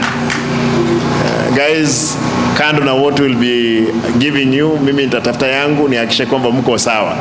Hakuna mahali mnakwenda hapa, hii kitu itakuwa mzuri. Karibu. I commend these young men who have produced the theme song for Ajiri program that will be heard for the first time. Of course, it was heard here this morning. And these gentlemen, they did the song here. Even this guy from, huyu amevaa ngozi ya monkey, Columbus monkey, anaitwa nani? Mumbinya. Even Mumbinya in song, he produced it, Ombiro. Not Mumbinya. Mumbinya was with Egita. Ombiro, he did his production this morning here. Now, people kutoka Nyamira wote ambia wao, na ni free. Atulipishi. Wewe ndio unaanzisha? Wewe ni wa Kisii, Mumbinya ndio wa Nyamira? Yes, all the ones even from Nyamira is our county. Our young people are free to come to this studio and record their works at highly subsidized. And I want to say there's nothing like highly subsidized. It's for free. That's the business. Going forward, through culture, youth, and social services, we shall organize an annual talent search in all sub-counties. With the help of our producers,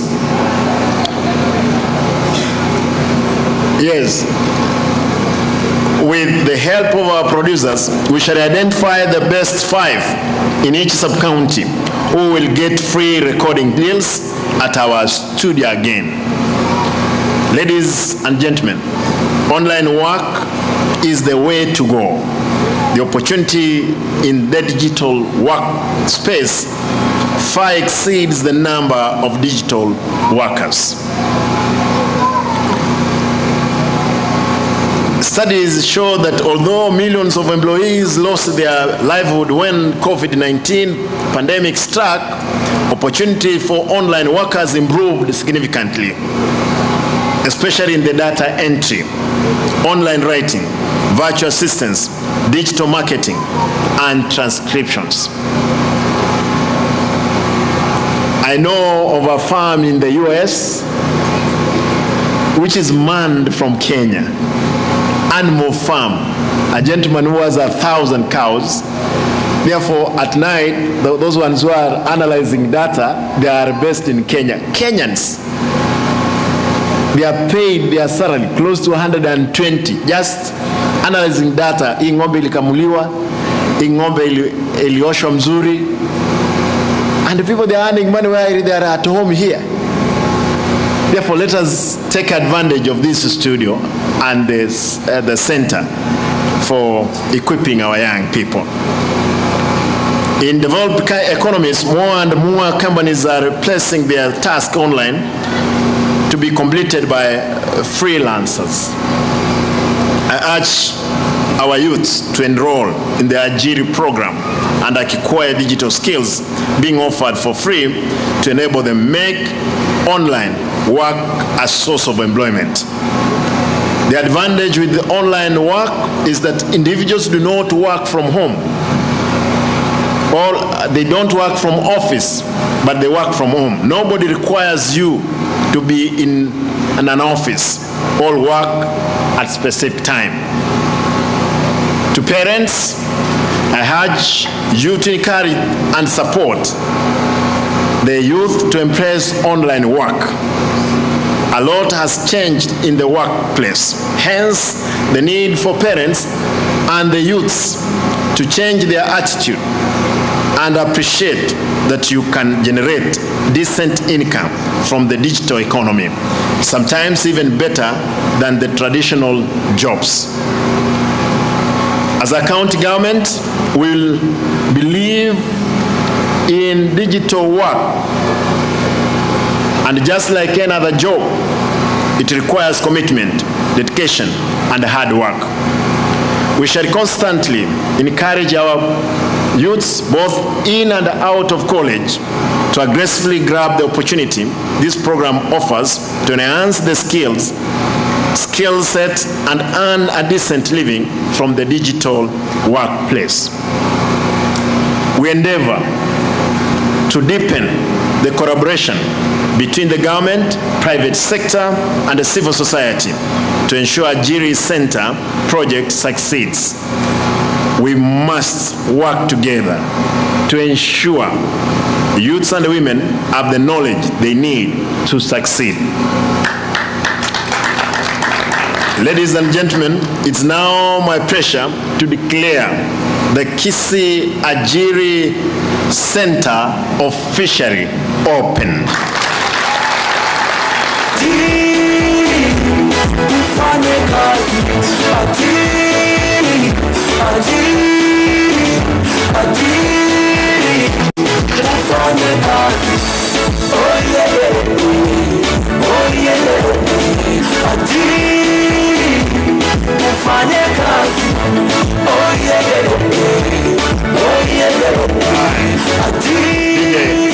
Tuketi tafadhali.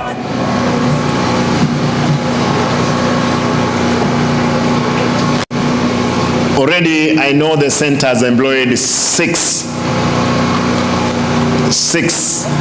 youths, and again I want to say there are 6 youths. We're going to employ more. There are more opportunities to come. Si itakuwa mzuri? Kwa hivyo kwa hayo mengi nataka nirudie nikisema kwamba mimi kama gavana wenu niko na furaha leo kwamba kazi hii imefanyika. Ndugu yangu Brian Mr. Mwau, baba taifa, nataka ni shukuru sana bwana. Is a coincidence nani kuja hapa Isaac, is a coincidence kwamba hatukuwa tumepanga. The fact that they come all of them from Eastern, sio kwamba tujapanga, is a coincidence. Wangwana, simwapigie makofi tafadhali. Huyu amefanya Isaac, tafadhali. Na sisi hiyo pesa milioni 700 tafuta tuweka vijana wafanye kazi. na mimi ita Ukambani nikuje nifanye kazi kule. Nimefanya before na nitakuja tuhakikishe kwamba kazi imefanyika. Asante sana ndugu zangu. Thank you. Allow me to say this. Nilikuwa nimemaliza kabisa. Ni kwamba nimeona wanafunzi wa the Kisii National Polytechnic mko hapa. Mko kweli? Mbona hamna kelele nyinyi? Hata huyu anasoma huko kweli? Huyu Mungwana anajua yeye.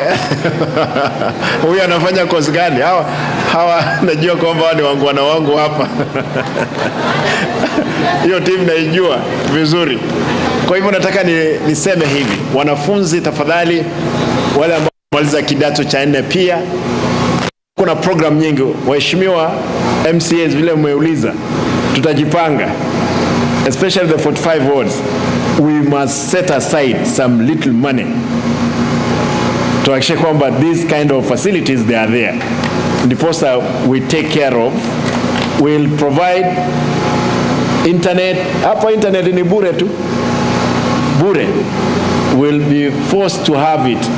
Niko na timu yangu hapa ya ICT. Wewe si tutaweza fanya hii maneno kwa 45 wards?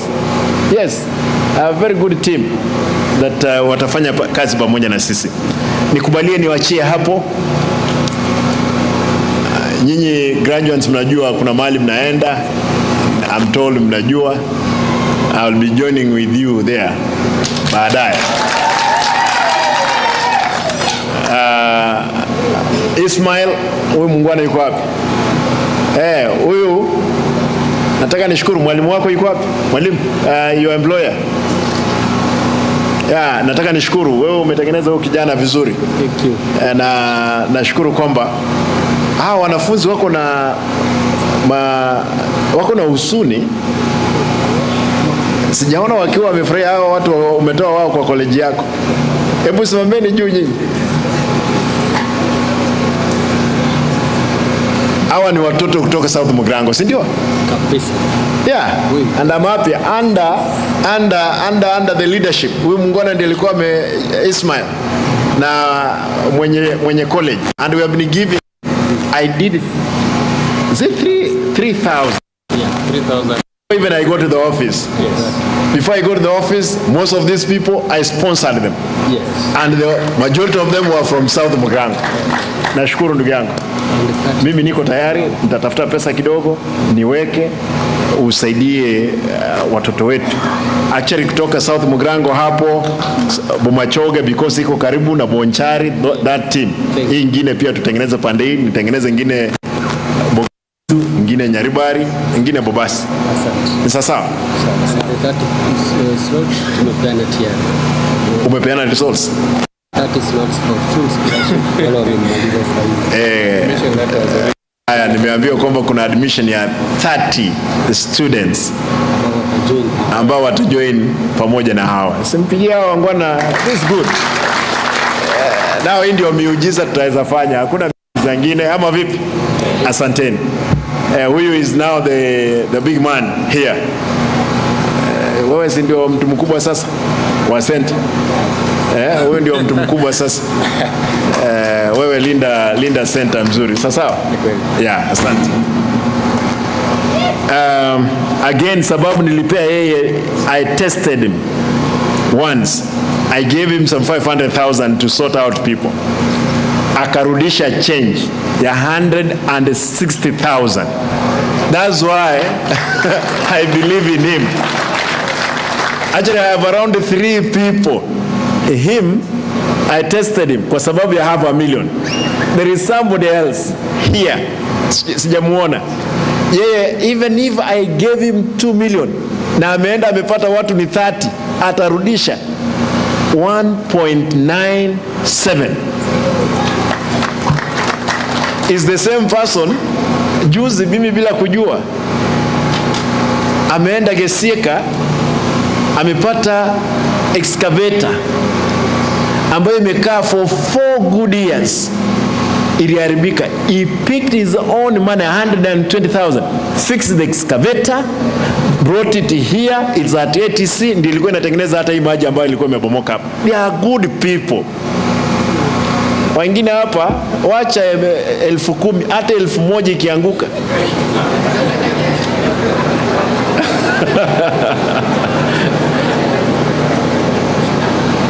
Honesty has a hand this guy. His job. Na analipo mzuri, lakini umeoa, si ndio? Bibi yuko hapa. Bibi ya Ismail yuko hapa. Second born ndio anakimbia hapa. Where is the wife? Mtoto ndiye anakimbia hapa. Kwa hivyo is married. Sio kwamba wale mnajua, msione kwamba yeye ni kijana mdogo. Is married as the case with Brian harakisha. Wewe wako ni mmoja. Tujaze dunia na tuhakikishe kwamba it's our time. Asanteni sana. Nimeona mambo umeimba hapa kweli. Unajua sasa nyinyi mtawezaje wacha mambo kuja. And I want to repeat again.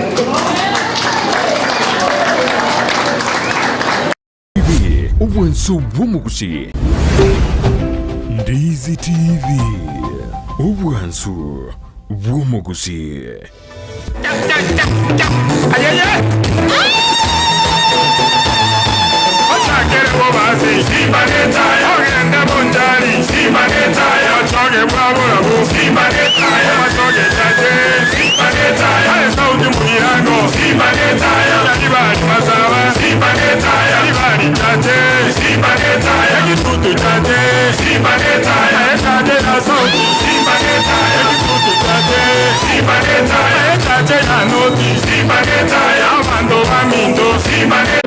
Na watu wa Kisii County waone kazi ambayo imefanyika. Gavana amenifanya mimi, nilikuwa natembea mguu akiniita kwake. Na wewe akili ni nywele na kila mtu ana zake, wewe tumia zako bwana.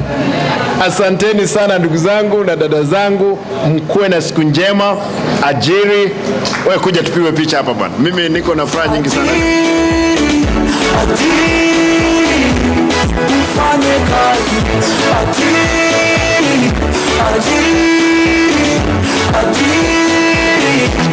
ufanye kazi. Oh yeah. Ndizi TV. Ubwansu bw'omugusi.